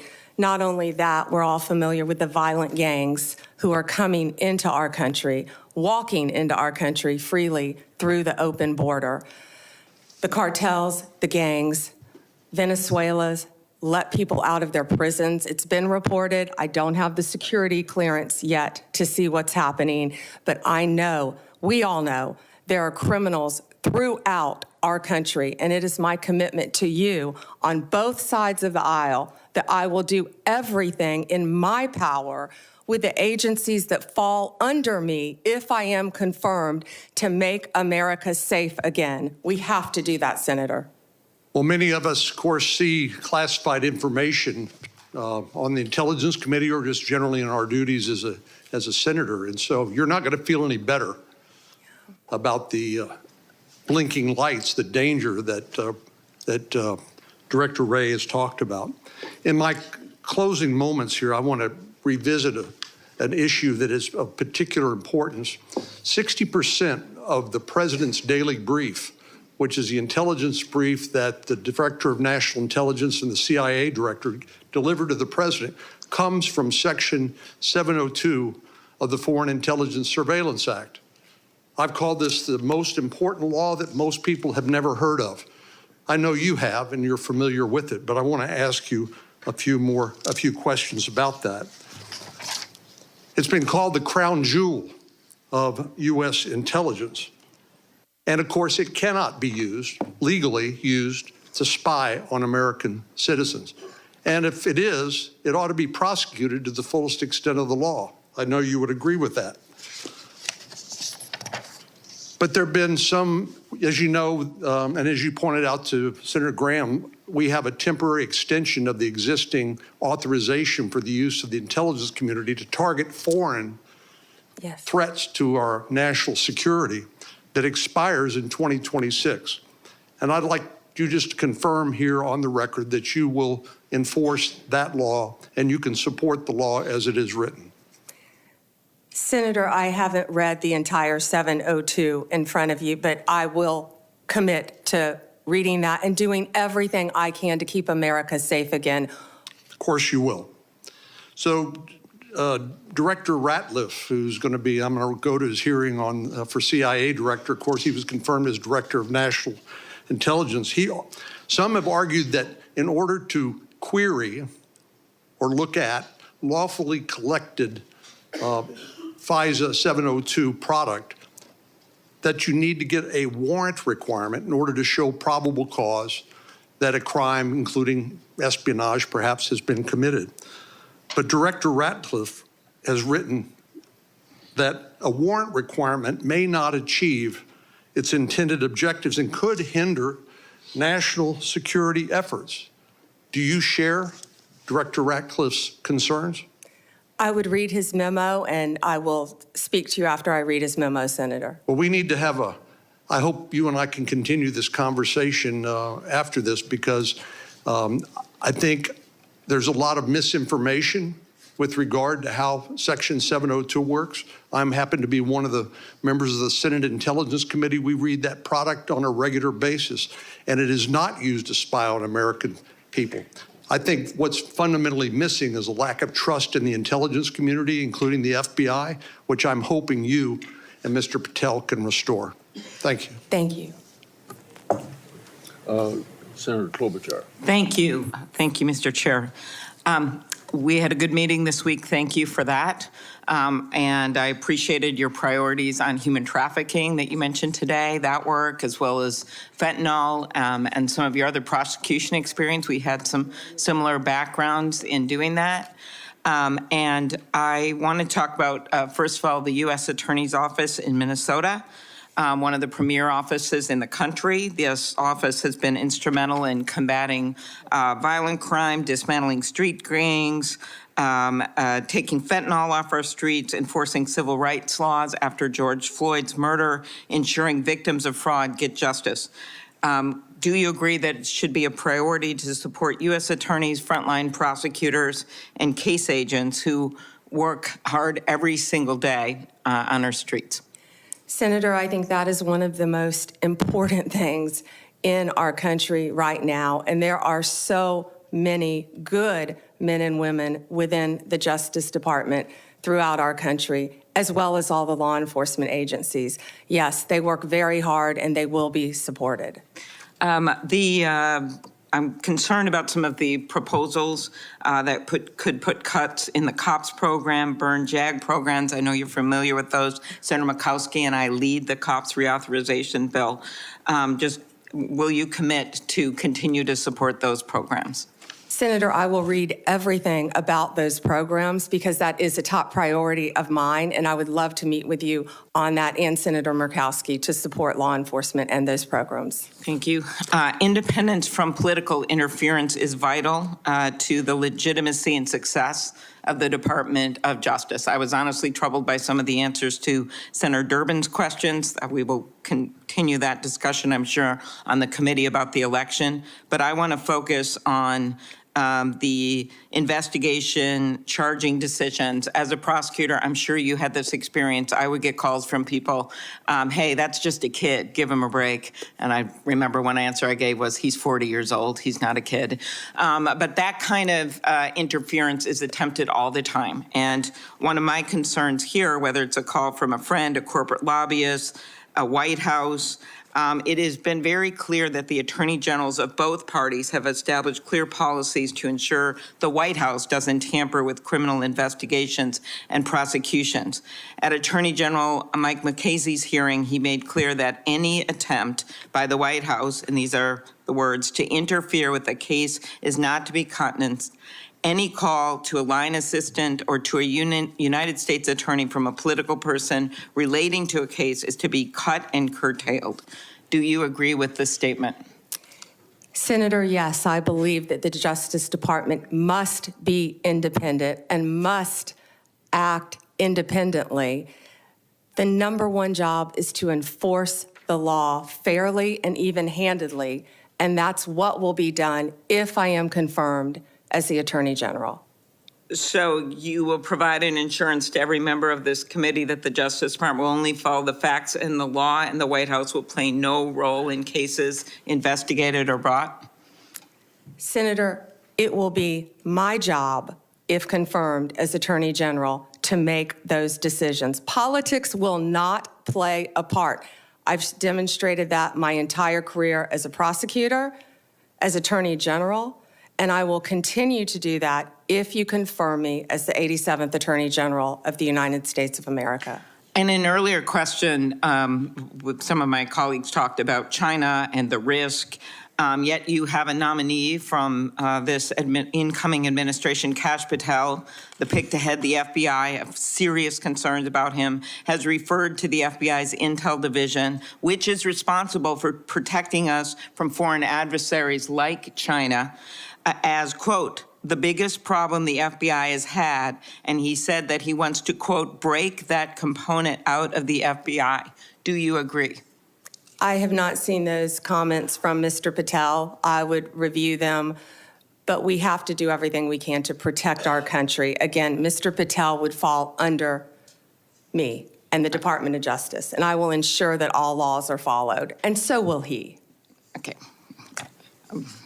There are many decisions made by the FBI director, having seen a number of them do their work, that can be made. While I agree you would be the boss of Kash Patel, I'm not sure that you would be able to intervene with every decision or position that he had or know what he's doing. So let's continue. Do you agree it is a duty of the Justice Department to defend the laws Congress passes? And will you commit to do even when the president may disagree with an act campaigned against its passage or called for its repeal? President Reagan's AG, William French Smith, said the department policy was the department has the duty to defend an act of Congress whenever a reasonable argument can be made in its support. So I'm specifically referring to the 2022 law that I long led that we passed to empower Medicare to negotiate drug prices, major savings for seniors. Will you commit to defend the law against the lawsuits from Big Pharma? Senator, I was involved in big pharma cases when I was Attorney General of the state of Florida, and I will commit to protect the laws of the United States of America. Okay, thank you. That would also, same question, with the Supreme Court is going to be hearing a challenge to the Affordable Care Act's coverage of preventative services. And despite the fact that you twice joined suits to have the entire Affordable Care Act invalidated, will you commit to defending this law? Yeah, I believe this is very different. It's a very isolated, it's different. It's not the entire Affordable Care Act, but I will, it's pending litigation, of course, within the department. Since the 1990s, the Freedom of Access to Clinic Entrances Act has protected patients, providers, and facilities that provide reproductive health services. Will you commit to continuing to enforce the FACE Act to address violence and threats against those providing reproductive health care services? Senator, the FACE Act not only protects abortion clinics, but it also protects pregnancy centers and people going for counseling. The law should be applied even-handedly. Yes, Senator. So you'll uphold the enforcement of that law? I'll uphold the enforcement of the law, Senator. Okay, and I will ask my antitrust questions in the next round. We had a good discussion about that, and I do appreciate the nominee that has been put in place for the antitrust division, and there's incredibly important work that has to be done in that division. So Gail thank Slater you. is remarkable. Thank you. Thank you. I thank all of my colleagues for abiding by the 7-minute rule. Before I call on Senator Lee, I want everybody to plan on our first break would be about 11:50, and that would be 30 minutes for lunch. Senator Lee.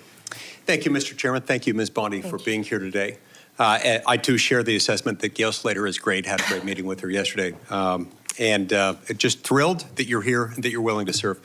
I'd like to talk to you as a longtime lawyer and one who has handled a variety of criminal matters about the Fourth Amendment.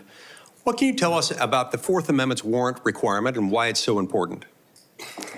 Well, the warrant requirement is so important, which I've dealt with that since I was in my 20s as a state prosecutor.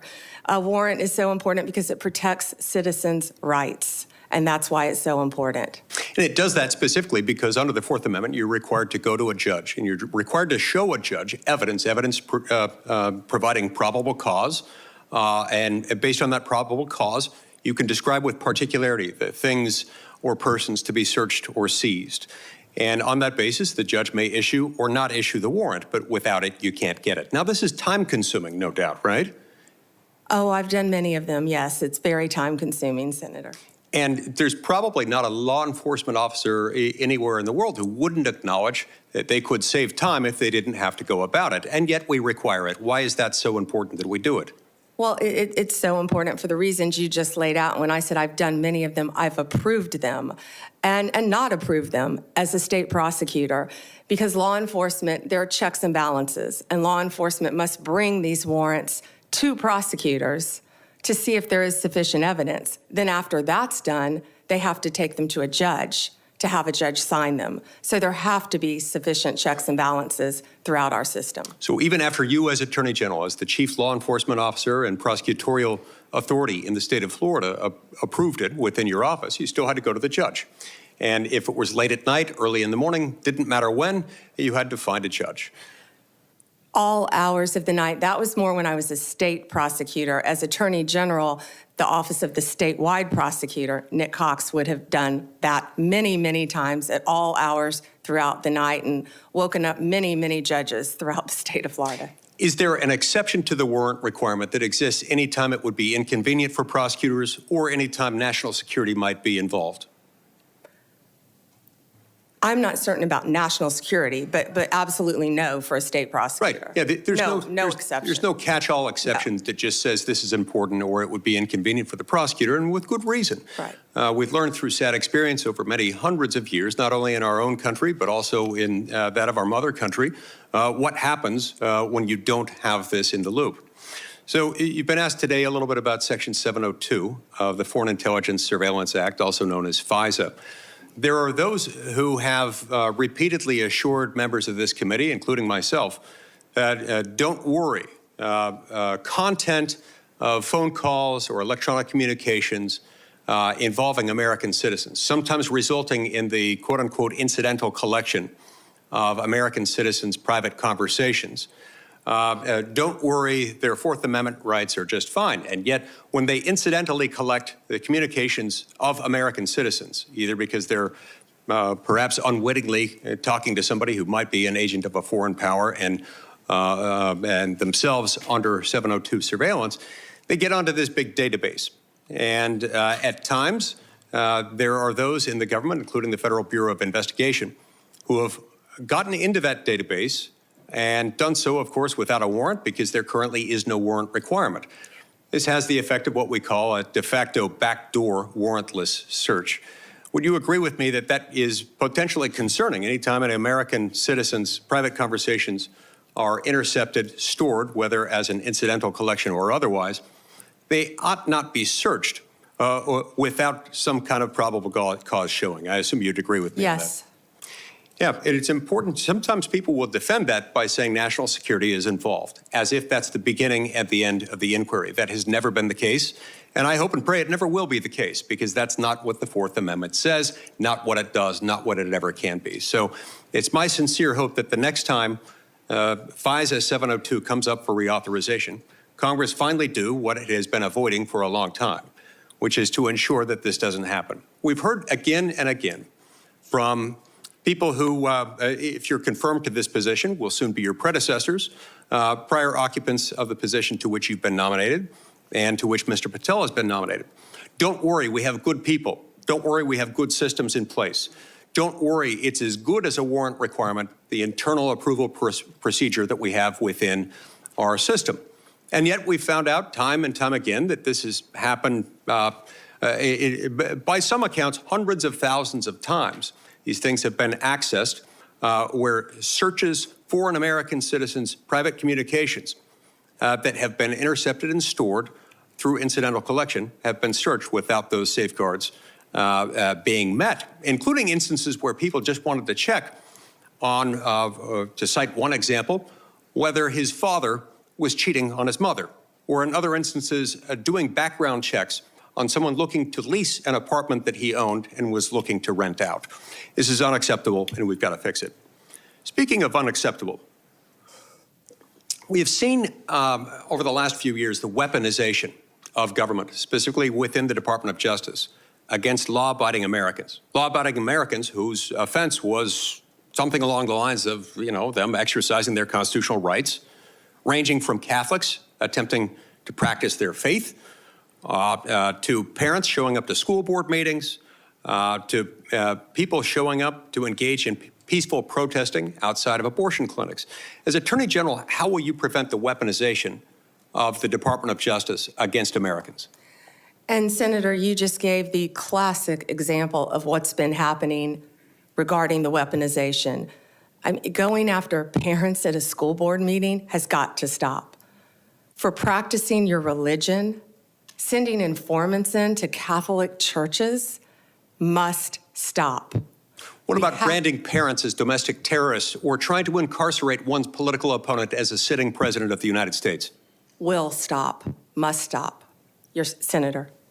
It is exactly the sort of answer I was hoping and expecting to receive from you, and I look forward to doing everything I can to help get you confirmed. I've been pleased with your answers thus far. I've enjoyed knowing you, considering you a friend for many years, and look forward to the great things you will do as Attorney General of the United States. You have my emphatic support and my vote.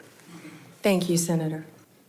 Senator Coons. Thank you, Mr. Chairman. Welcome, Attorney General Bondi, and to your family Thank and you. supporters. Thank you for your service, and I look forward to our conversation today. I have a simple three-factor test when considering the executive branch nominees before us. Do you have the qualifications and experience to do the job, policy views to do the job in the best interest of the American people, and the character and integrity to conduct your job, and yours in particular, with the independence that the role requires? You demonstrably have the relevant experience. I understand we will not see eye to eye on some or even many policies, but we had a constructive conversation last week about our shared interest in fighting the opioid epidemic, countering human trafficking, criminal justice reform, and supporting law enforcement. But I need to know that you share a core value, ensuring the Department of Justice remains free from partisan or political influence, in particular by the White House. So I look forward to our discussion about that today. As Attorney General, if confirmed, who would be your client? My oath would be to support and defend the Constitution of the United States of America. The people of America would be my client. And it is also my job to advise the president. My client are the people of America. A simple question of constitutional interpretation. Is President-elect Trump eligible to run for another term as president in 2028? No, Senator, not unless they change the Constitution. Thank you. One of the concerns I've raised with you is safeguarding the Department of Justice's independence in the face of some promises on the campaign trail by then candidate Trump that he would use the department to target his political adversaries, or that he might interfere with prosecution. What would you do if your career DOJ prosecutors came to you with a case to prosecute, grounded in the facts and law, but the White House directs you to drop the case? Senator, if I thought that would happen, I would not be sitting here today. That will not happen, will not happen. Every case will be prosecuted based on the facts and the law that is applied in good faith, period. Politics have got to be taken out of the system. I agree with you. This department has been weaponized for years and years and years, But let and me, it has if to I stop. might, thank you. Let me, if I might, Madam Attorney General, refer you back to Senator Durbin's opening comments about previous attorneys general, our former colleague, Jeff Sessions, Bill Barr. I don't think it's credible to say that it may never happen that the president-elect would direct an unethical or illegal act. I think both of those attorneys general found themselves crosswise with the then president by doing things he didn't welcome or approve of. Just answer the question for me, if you would. I know you may not expect it.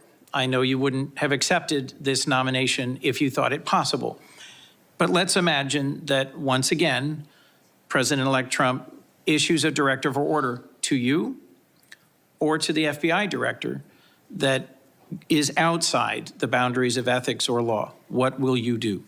Senator, I will never speak on a hypothetical, especially one saying that the president would do something illegal. What I can tell you is my duty, if confirmed as the Attorney General, will be to the Constitution and the United States of America.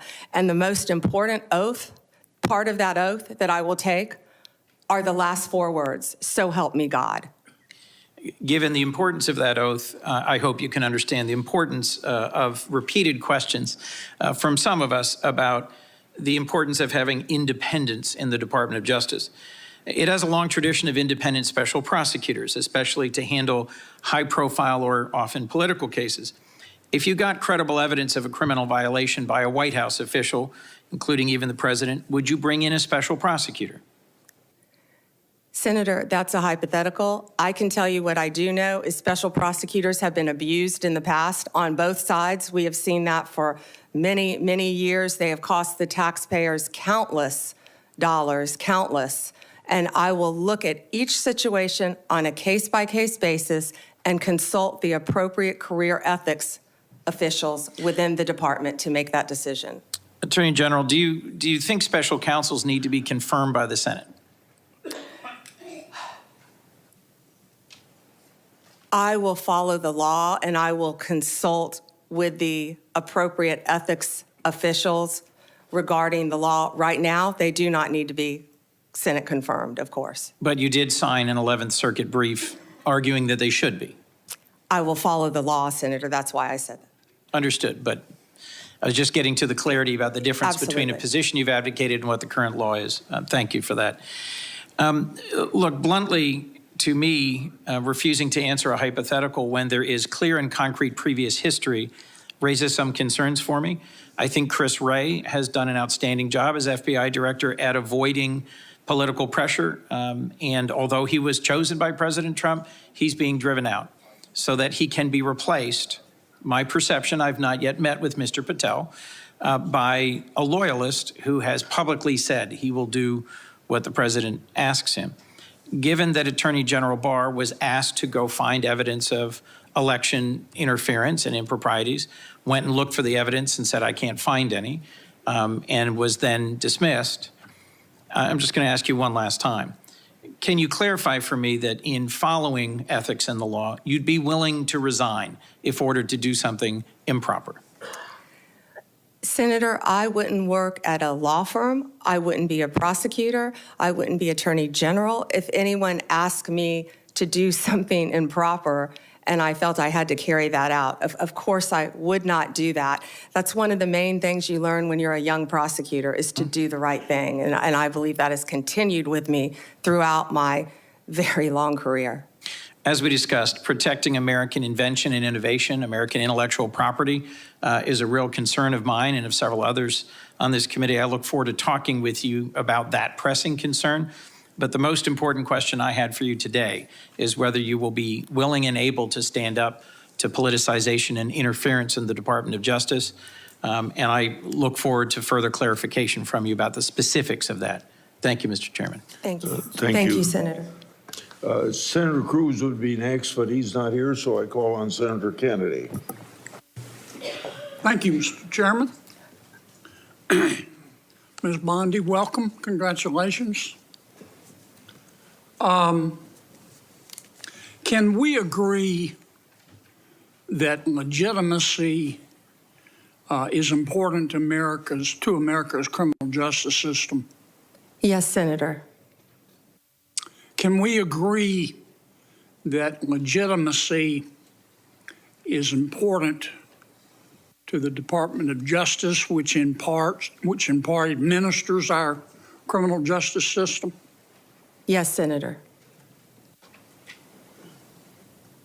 And if Americans come to believe that our criminal justice system or our Department of Justice is acting illegitimately,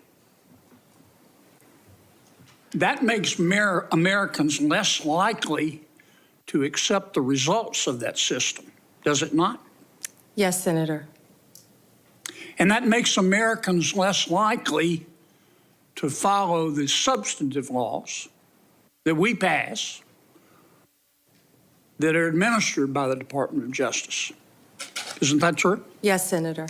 And if that happens, we have chaos, don't we? Chaos. And the social contract is breached, isn't it? Yes.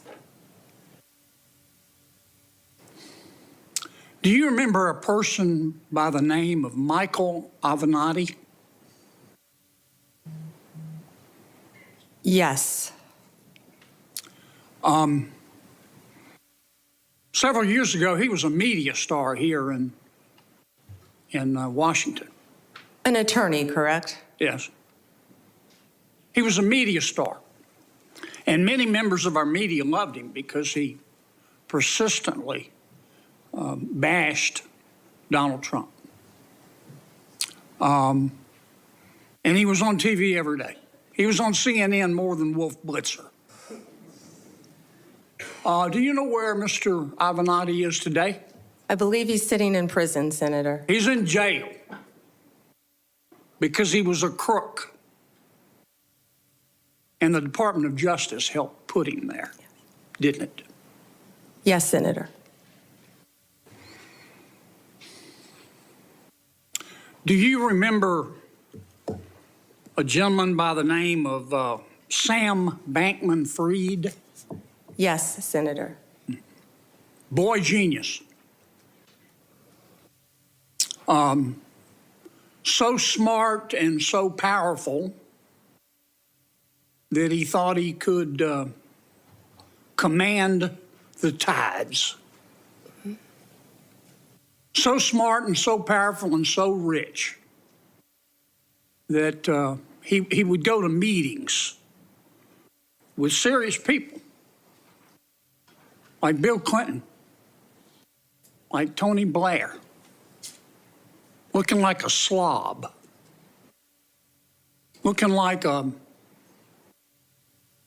fourth runner-up to a John Belushi lookalike contest. And he thought it was cute. Where's Mr. Bankman-Fried today? I believe he is in prison, and I believe that's from the Netflix series I saw as well. Mm-hmm. Because he's a crook. And who helped put him there? The Department of Justice, Senator. Can we agree that there's some really, really good men and women at the Department of Justice? Many, many great men and women in the Justice Department, as well, Senator, as all the law enforcement agencies that fall within the Department of Justice. They're out there risking their lives, especially the law enforcement officers, every single day. Can we agree, though, that there have been and may be today some bad people at the Department of Justice? Yes, Senator. We don't know for sure because for the last 4 years, the curtains there have been tightly drawn. But I think a minority of people there, have delegitimized America's criminal justice system. The most destabilizing act that I saw in the past 4 years, maybe in the history of the department, is when Attorney General Garland decided on the basis of dubious facts and untested legal theories to criminally prosecute a former president of the United States. And not only that, this is the special part. He decided to do it after the former president of the United States had announced that he was going to run against Attorney General Garland's boss, didn't he? Senator, are you referring to going after a political opponent? I think so. Now, this is one person's opinion. That kind of stupid takes a plan. And I say that because, number one, this is America. That had never happened before in America. That's the sort of thing that happens in a country whose Powerball jackpot is 287 chickens and a goat. It doesn't happen here. And I call it stupid because it broke the seal. It broke the seal. It normalized it. There are a lot of ambitious prosecutors in America, Democrat and Republican.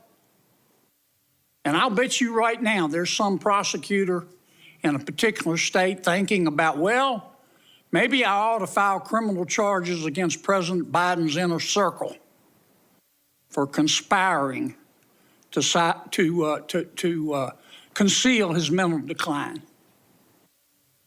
And that's the road we're headed down. And you've got to fix it, Counselor. You've got to fix it.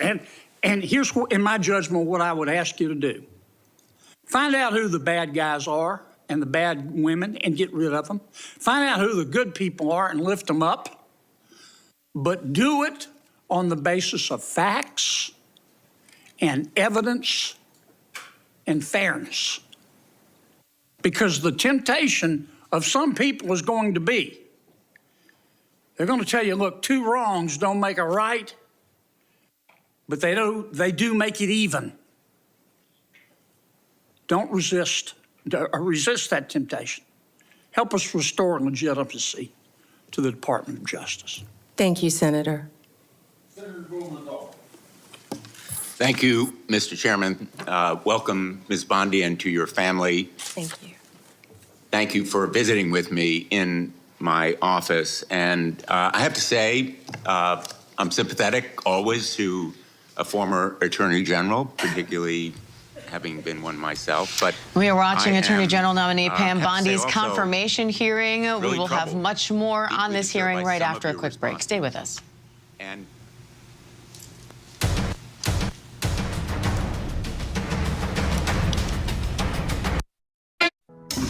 If we weren't proud of the craftsmanship and level of detail. That Mark wasn't included in the swap last year. So, Senator, will you commit to working with me? And so my question to you is, can you say no to the President of the United States when he asks you to do something unethical or illegal? Senator, first, I need to clarify something that you said, that I have to sit up here and say these things. No, I don't. I sit up here and speak the truth. I'm not going to sit up here and say anything that I need to say to get confirmed by this body. I don't have to say anything. I will answer the questions to the best of my ability and honestly. Let me ask you, an individual who says that he is going to, quote, come after, end quote, people he alleges, quote, help Joe Biden rig the presidential elections, that he has a list of people who are part of this deep state who should be prosecuted, that he's going to close down the FBI building on his first day in office. Is that a person who appropriately should be the FBI director? Aren't those comments inappropriate? Shouldn't you disavow them and ask him to recant them? Senator, I am not familiar with all those comments. I have not discussed those comments with Mr. Patel. What I do know is I'm Mr. asking Patel, you for your view. Excuse me, what I do know is Mr. Patel was a career prosecutor.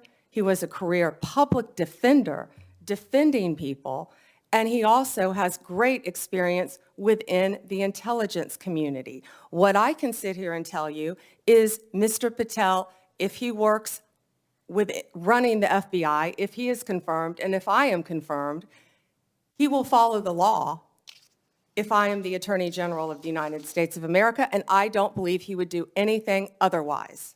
Well, let me just submit that the response that I would have hoped to hear from you is that those comments.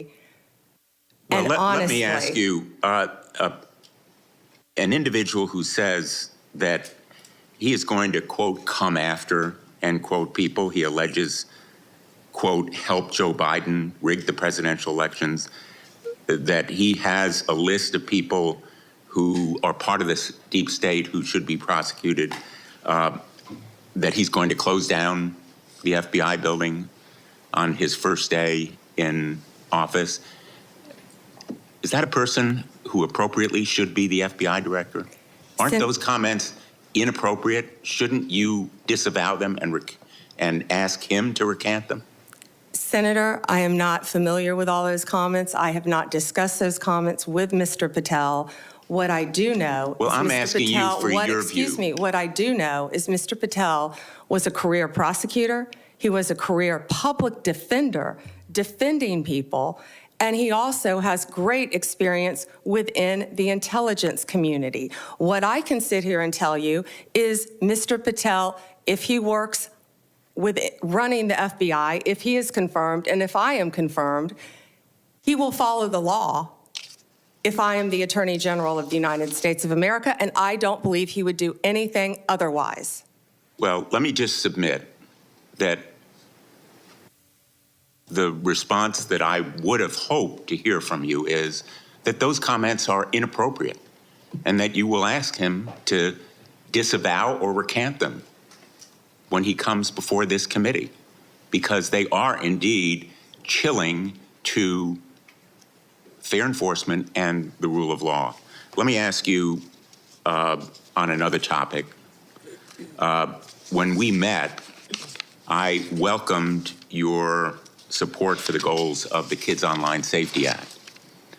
And Senator Blackburn and I have spent a lot of time, devoted a lot of effort to the passage of the Kids Online Safety Act, which happened by an overwhelming vote of 91-3, 72 co-sponsors, including Vice President-elect Vance. I appreciated our discussion and your support for protecting kids online when we met last week. I'm hopeful that this area is one where we can work together. Can we count on your support in working together to protect kids online? Senator, absolutely, and thank you for that legislation, and Senator Blackburn.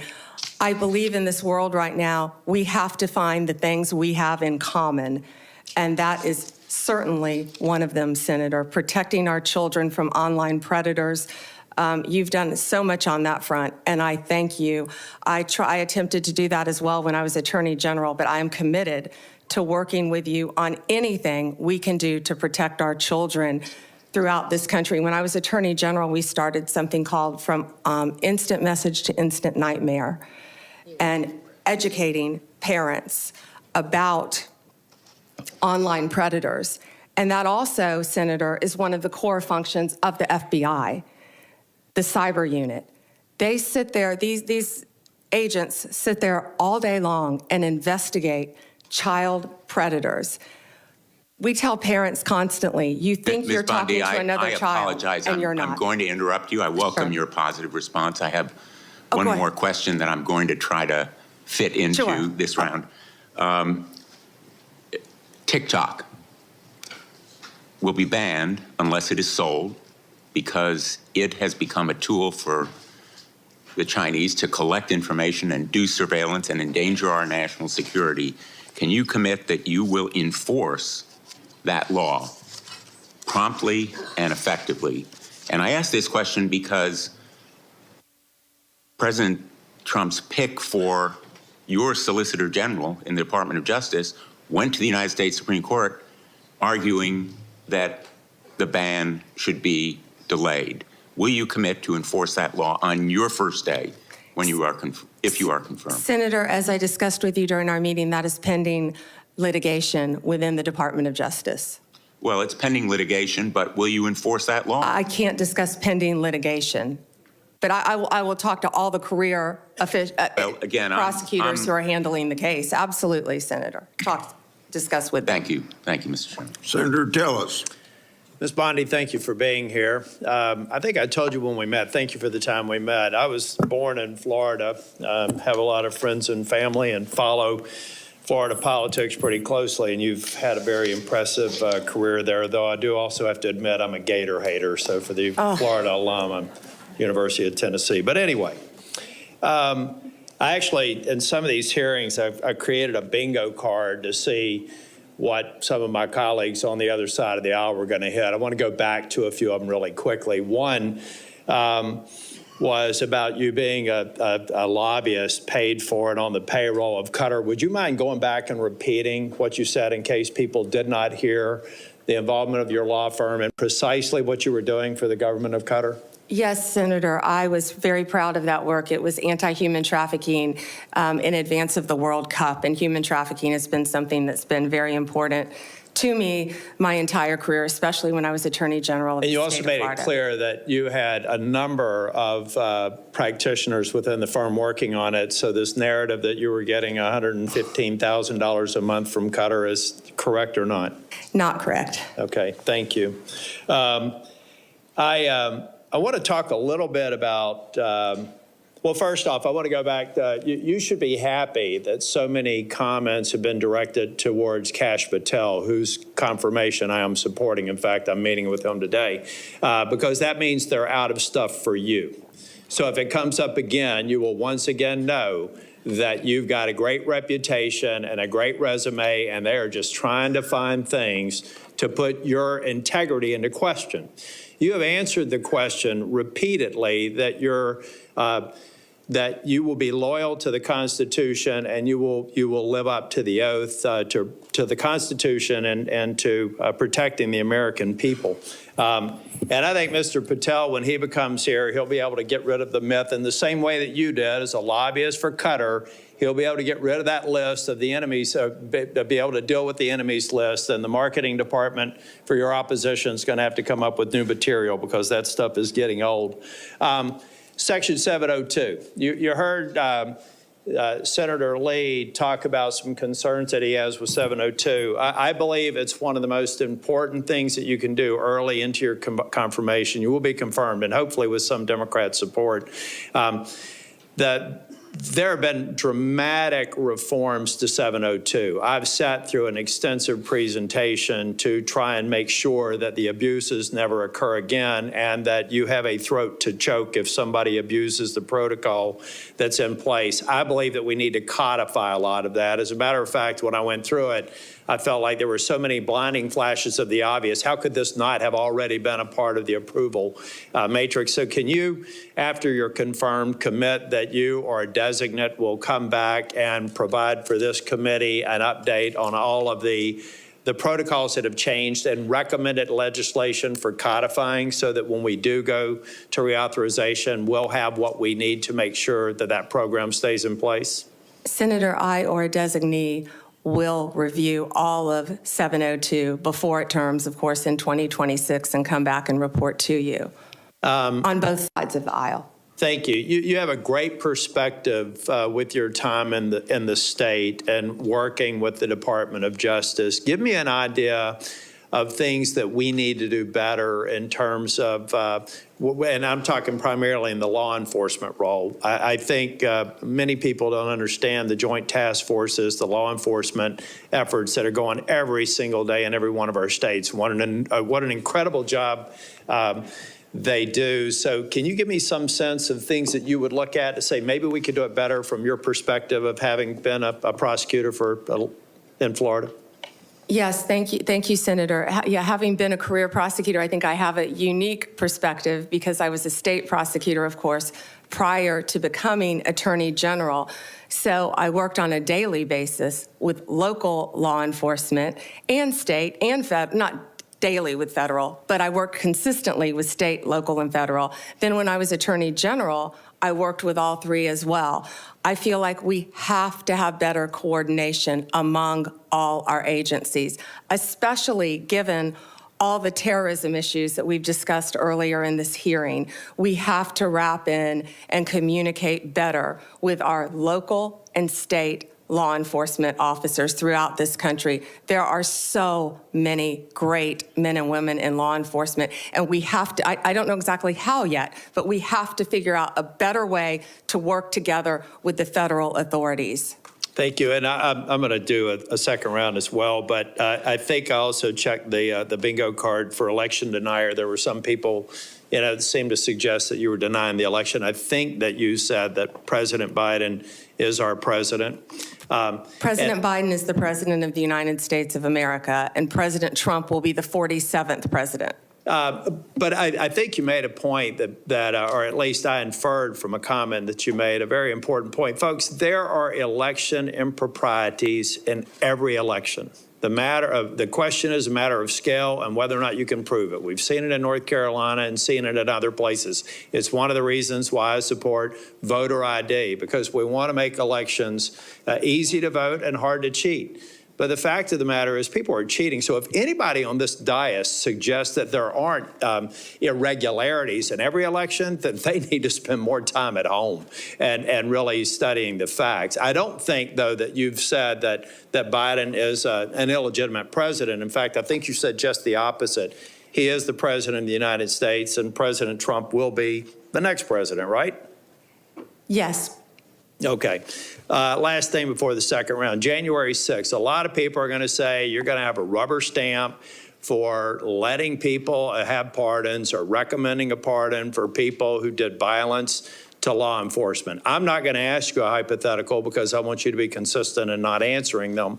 But I have to believe, as a member, I was the last member out of the Senate on January the 6th. I walked past a lot of law enforcement officers, who were injured. I find it hard to believe that the President of the United States or you would look at facts that were used to convict the violent people on January the 6th and say it was just an intemperate moment. I don't even expect you to respond to that, but I think it's an absurd and unfair hypothetical here, and you probably haven't heard the last of it. Thank you, Mr. Chair.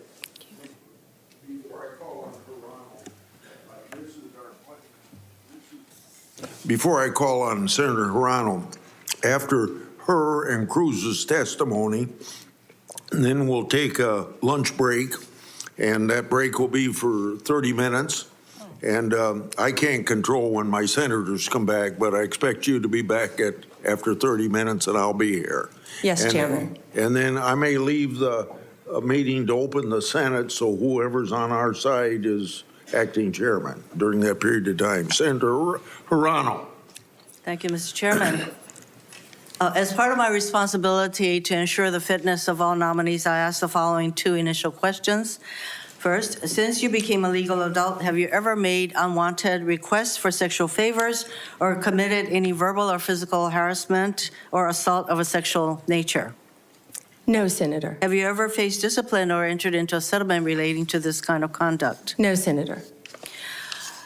Ms. Bondi, I am focused on two things in my evaluation of President-elect Trump's nominees. The first is whether the nominee is qualified and experienced enough to do the job. The second is a fitness to serve, which includes putting loyalty to the Constitution over loyalty to the president. Unfortunately, in my view, many of President-elect Trump's nominees are lacking in at least one of these two requirements. Ms. Bondi, your experience as a prosecutor is the kind of thing we would expect to see in a nominee for Attorney General, but I do have questions and concerns about potential conflicts of interest, about whether you will keep DOJ's law enforcement responsibilities independent of the president's political whims, and about whether you will let facts and evidence guide your decisions. So let's start with the importance of facts, which you say is important. Ms. Bondi, we want an Attorney General who bases decisions on facts. So I want to ask you a factual question. Who won the 2020 presidential election? Joe Biden is the President of the United States. Ms. Bondi, you know that there is a difference between acknowledging it and, I can say that Donald Trump won the 2024 election. I may not like it, but I can say it. You cannot say who won the 2020 presidential election. Okay. It's disturbing that you can't give voice to that fact. Moving on to DOJ's independence from politics.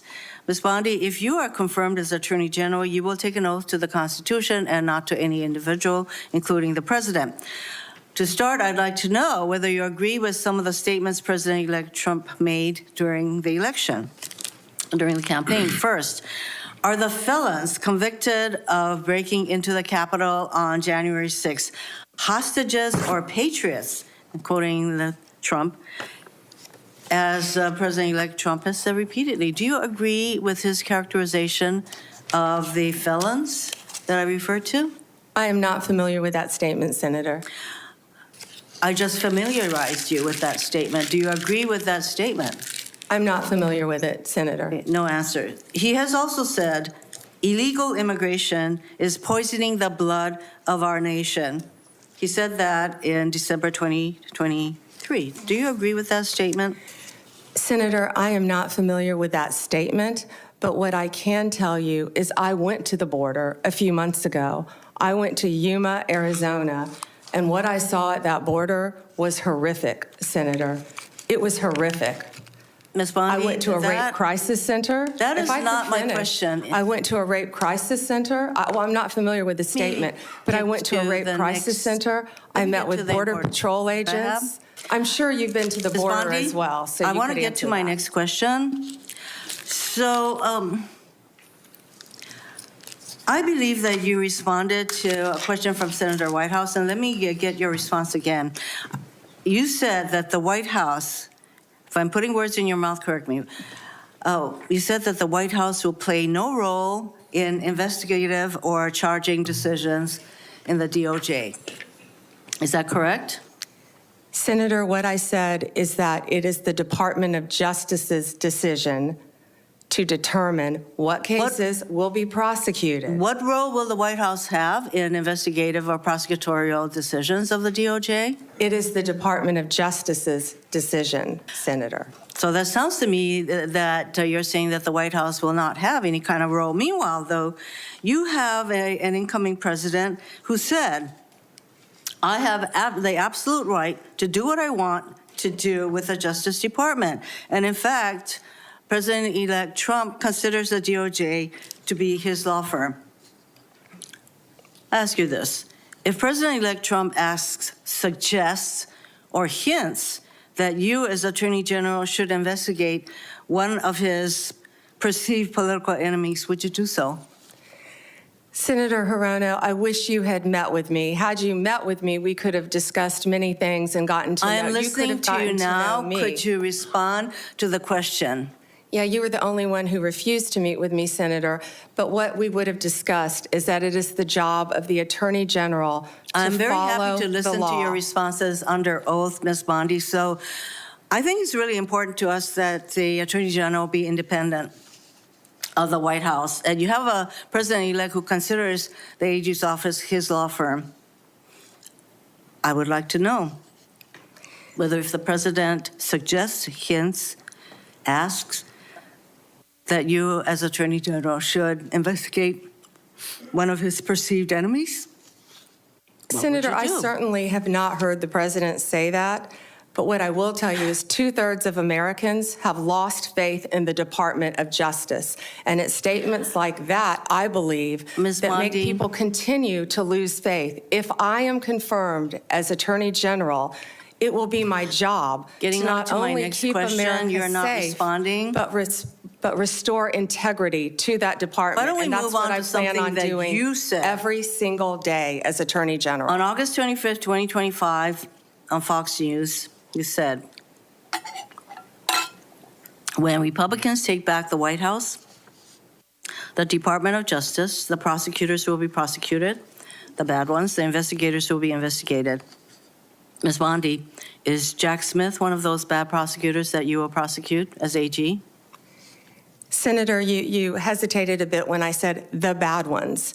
Every decision Sometimes will be badness made in the eyes of the beholder. I'm just asking whether you would consider Jack Smith Senator, to be one of the people. How about Liz Cheney? Senator, How about Merrick Garland? I am not going to answer hypotheticals. No one has been prejudged, or nor will I anyone am be asking whether prejudged if I am these confirmed. are the kind of people, these are in fact the people that you would prosecute. I'm not getting an Your answer. time is up. Would you like to? My time is, Would you like to Mr. respond? Chairman, she is clearly not going to answer that question, so let me get on to, Would you like to? I do have I'd love questions to respond. for the second round. You'll have a second round. Would you like to speak before I call on Senator Cruz? No, sir. Thank you. Okay. Senator Cruz. Thank you, Mr. Chairman. General Bondi, welcome. Thank you for your long career in public service, and thank you for your willingness to take on this incredibly important office. You know, I have to say, I don't know that there is a more important position in this new administration than the position to which you have been nominated, Attorney General of the United States. I thought the exchange just a moment ago with Senator Hirono was illustrative. She asked you how you would respond if the president asked you to target his political enemies. It's rather striking because it's not a hypothetical. It has happened over the last 4 years.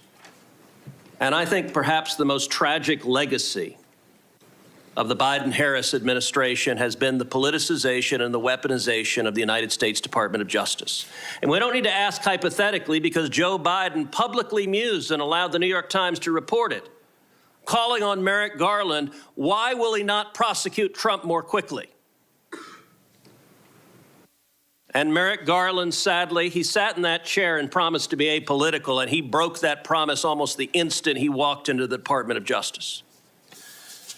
If you look on the west pediment of the Supreme Court of the United States, just above the entrance, there's a simple yet profound four-word phrase, equal justice under law.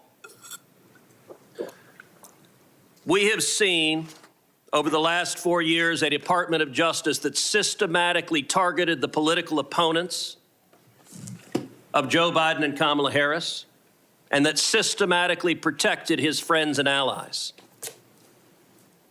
And it is tragic to see the loss of confidence in the American people, in the Department of Justice, and in the FBI. I would note, I don't think there's an institution in America who has lost more respect from the American people than the FBI has in the last 4 years.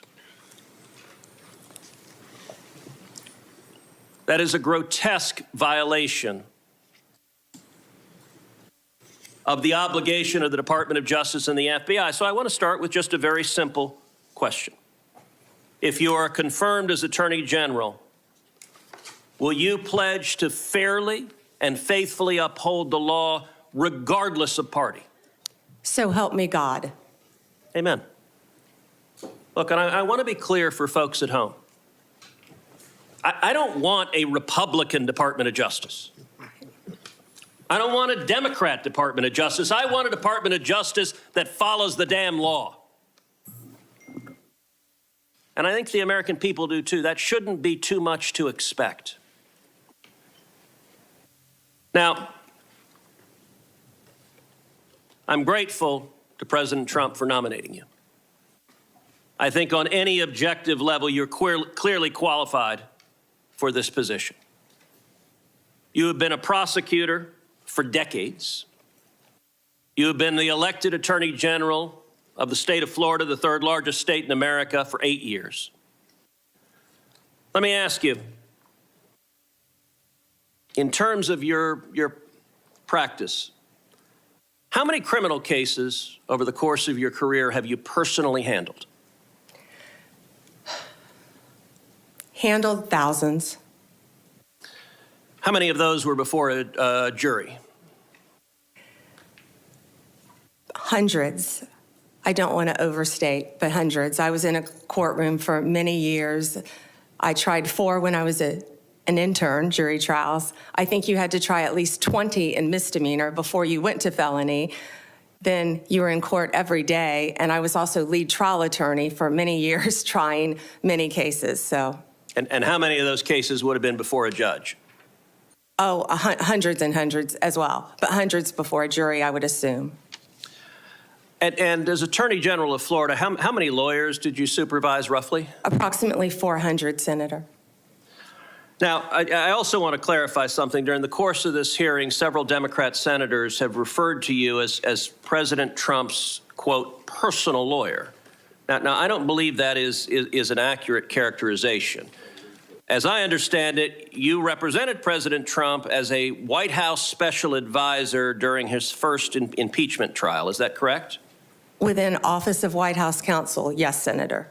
And is working within the White House counsel's office different than representing Donald J. Trump individually as his personal lawyer? Absolutely. How's it different? You're working for the government. You're working for the Office of White House Counsel. You're not representing him in his personal capacity. And so you have not represented him in his business affairs, in his personal life, or in any of the criminal trials he has faced? No, Senator. And you know, when it comes to weaponization, it's worth noting that in more than 2 centuries of our nation's history, no president had previously been indicted, no president had previously been prosecuted until the Biden-Harris White House came along. And in the last 4 years, we've seen Donald Trump indicted and prosecuted not once, not twice, not 3 times, but 4 separate times. And 2 assassination attempts, Senator. I have to say, Javert from Les Mis would be chagrined at the efforts of Democrats to do anything possible to take him down. And I believe the real target in this was not President Trump, but it was the American people, that these prosecutions were brought because partisan prosecutors were terrified that the American people would do exactly what they did in November of 2024 and vote to reelect Donald J. Trump. By 77.3%. Million Americans, 77.3 million Americans. Will you commit every day as Attorney General to follow the law, to follow the Constitution, to uphold the rule of law without favor and without regard to the partisan position of any criminal defendant? Yes, Senator. That's what we should all expect from an Attorney General. Thank you. We'll now recess for 30-minute lunch break. That means we'll be back at 12:25. And when we resume, Senator Booker will be recognized to ask his questions. We have been watching Attorney General nominee Pam Bondi's confirmation hearing. The former Florida Attorney General is facing intense questioning from the Senate Judiciary Committee.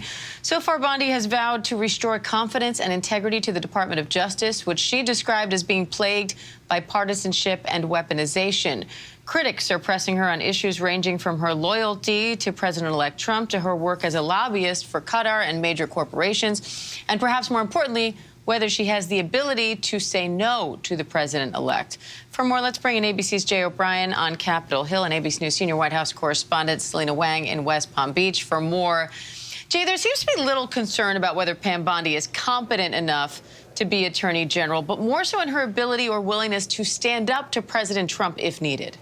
And that's exactly right, Diane. I mean, I talked to the top Democrat on that panel, Dick Durbin, and other Democrats as they walked into that hearing. We were live on the air with you when we did it, and every single one of them said that they believe Pam Bondi has the requisite qualifications to be the next Attorney General, given her time in Florida, given her role there, not just as the state's top law enforcement official, but also as a local prosecutor in Florida. What they relates to the cartels, basically, which are running the country, it seems at times. Well, and I wish we had more than 30 seconds to do it, because it's one of those issues that I think don't get enough attention beyond the problems. Look, Mexico's economy in many ways is a very vibrant one and has made tremendous advances and continues to be a very strong regional power. They can become frustrating at times for us because they have enshrined even in their constitution, a sort of non-aligned, non-interventionist foreign policy with regards to some of the abuses. And so it's been disappointing, for example, to see the position they've taken with regards to Venezuela and others. By the same token, our economic interests are so deeply intertwined. I think there are 3 areas of friction. The first is on trade and violations of trade agreements and so forth that have been laid out, and some of the things that I've seen, even as a senator from Florida, in the agricultural sector, that are going to continue to be an irritant in our relationship that we hope we can resolve. The second is the security situation at the border. And I think there's great interest and should be on the part of the Mexicans to bring this migratory problem at the border under control. People forget an increasing number of cases. The people crossing the border are not Mexican nationals. They are people that are transiting through Mexico. And in fact, in southern Mexico, you have seen a significant uptick in resentment against migration by Mexicans who are bearing the brunt of the costs of becoming a key element of the migratory path. And the third is the violence. And this violence at our border has to be addressed. I think they pose a threat to the United States, most certainly. The flooding us with fentanyl, the criminal activities occurring within the United States, facilitated by these groups who have become vertically integrated. These are not the Colombian cartels. These transnational groups are now vertically integrated. They are the suppliers all the way down to the street level and all the way up to the production level. They are vertically integrated criminal enterprises, but they are also threatening the sovereignty and security of the Mexican state. And as I pointed, there are journalists and there are politicians who have been assassinated for standing up to these cartels. And it tells you the amount of leverage so they have over the government as a result of it. So it is in their interest as well as ours that we work cooperatively to take these groups apart and not allow them to continue their reign of terror, not just in the border region of Mexico, but spilling over into the United States. Thanks, Marco. Thank you very much for the edification of the committee. I've just been advised that there's been a ceasefire announced in Gaza. Before we all celebrate, though, obviously we're all going to want to see how that executes. With that, Senator Murphy, you're up, and then we're going to take that short break. Thank you very much, Mr. Chairman. That is indeed good news.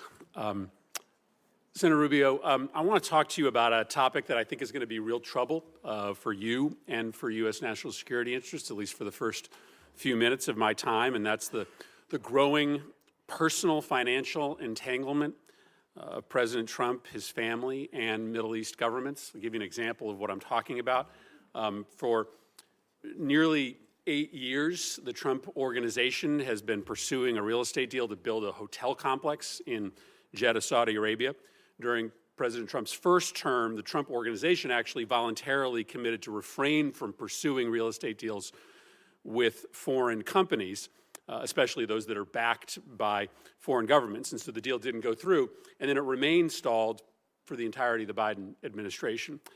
And then magically, 30 days after the November election, Saudi Arabia's biggest construction company that's affiliated with the government announced that the deal was going forward alongside an additional $200 million deal for a Trump property in Oman. Now, it used to be that somebody with these big financial business interests would come into government and take actions like setting up a blind trust or divestment in order to make sure there was no connection between their personal financial interests and the business they were conducting in government. But President Trump has just done the opposite, right? Over the last 8 years, while he was in office and since he's been out of office, he and his family have become more deeply dependent on revenue from governments in the Middle East. During his last presidency, Middle East interests sent about $10 million to Trump properties. After he left office, Trump's son-in-law, Jared Kushner, who was his primary Middle East envoy, was handed $2 billion in investment by the Saudis, even though a Saudi investment board said the investment was a bad business decision. That investment actually comes up for renewal in 2026, giving the Saudis massive leverage over the Trump family. And then to make matters worse, right after the election, the Trump organization said that in this term, the president-elect's second term, it would drop its previous prohibition on doing new deals in the Middle East with private foreign companies aligned with foreign governments. So the Trump organization is going to be signing new business deals in the Middle East with private companies that have connections to foreign governments at the very moment that you are going to be conducting sensitive diplomacy in these countries. That's just extraordinary. Never before in the history of this country has a president been, literally receiving cash from foreign governments and from foreign companies that are backed by foreign governments in the middle of their term. If you or I had done this as senators, we would be in violent violation of Senate ethics rules. That's not permitted on the Foreign Relations Committee. And so I guess my question to you is a pretty simple one. Do you see how this fundamentally compromises your diplomatic efforts? Do you have an issue, or will you raise an issue with the president about his growing financial connection with the governments that you're going to be negotiating with? Well, first of all, I am not neither authorized nor in any position to give you sort of any insights into any of these arrangements you've pointed out. You mentioned Jared Kushner as an example. He's a private citizen, happens to be a Floridian. I don't know what, if any, engagement he has in the work that's going on now. I can tell you what I know. Obviously, I'm not in the State Department yet, but I can tell you as an example, the president's envoy to that region, who was charged, Steve Witkoff, who was charged with being an envoy towards reaching an accommodation between the Israelis and the Saudis, has been working cooperatively and together with the Biden administration. And in fact, I dare to say that all involved deserve credit for the ceasefire that the chairman's just announced. But Steve Witkoff's been a critical component of it, and he has been involved in it from day one. I think the broader consideration about whether we want to see a Saudi-Israeli mutual recognition and relationship would be one of the most historic developments in the history of the region. for all the factors we've discussed here today. It would be, and one of the impediments to it has been this conflict and the ongoing conflict and the lack of a ceasefire. I also think it's going to be important for the Saudis and others to be participants in post-conflict stabilization efforts in Gaza and beyond.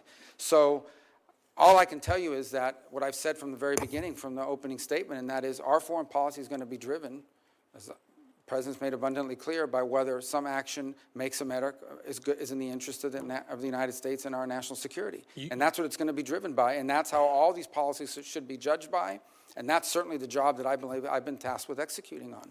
Well, let me then simply ask you this question. Do you believe that the President should refrain from doing new business deals with Middle East governments during his term in office? Well, my understanding, again, I'm speaking out of turn, but the President doesn't manage that company.